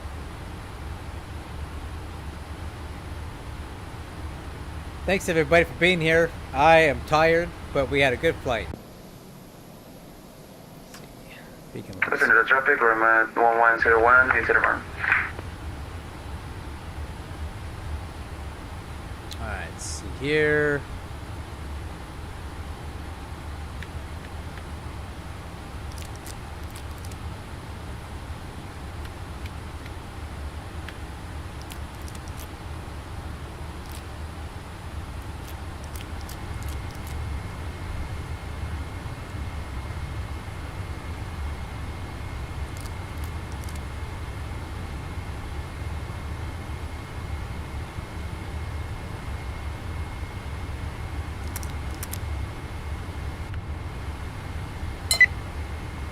And there it is, guys.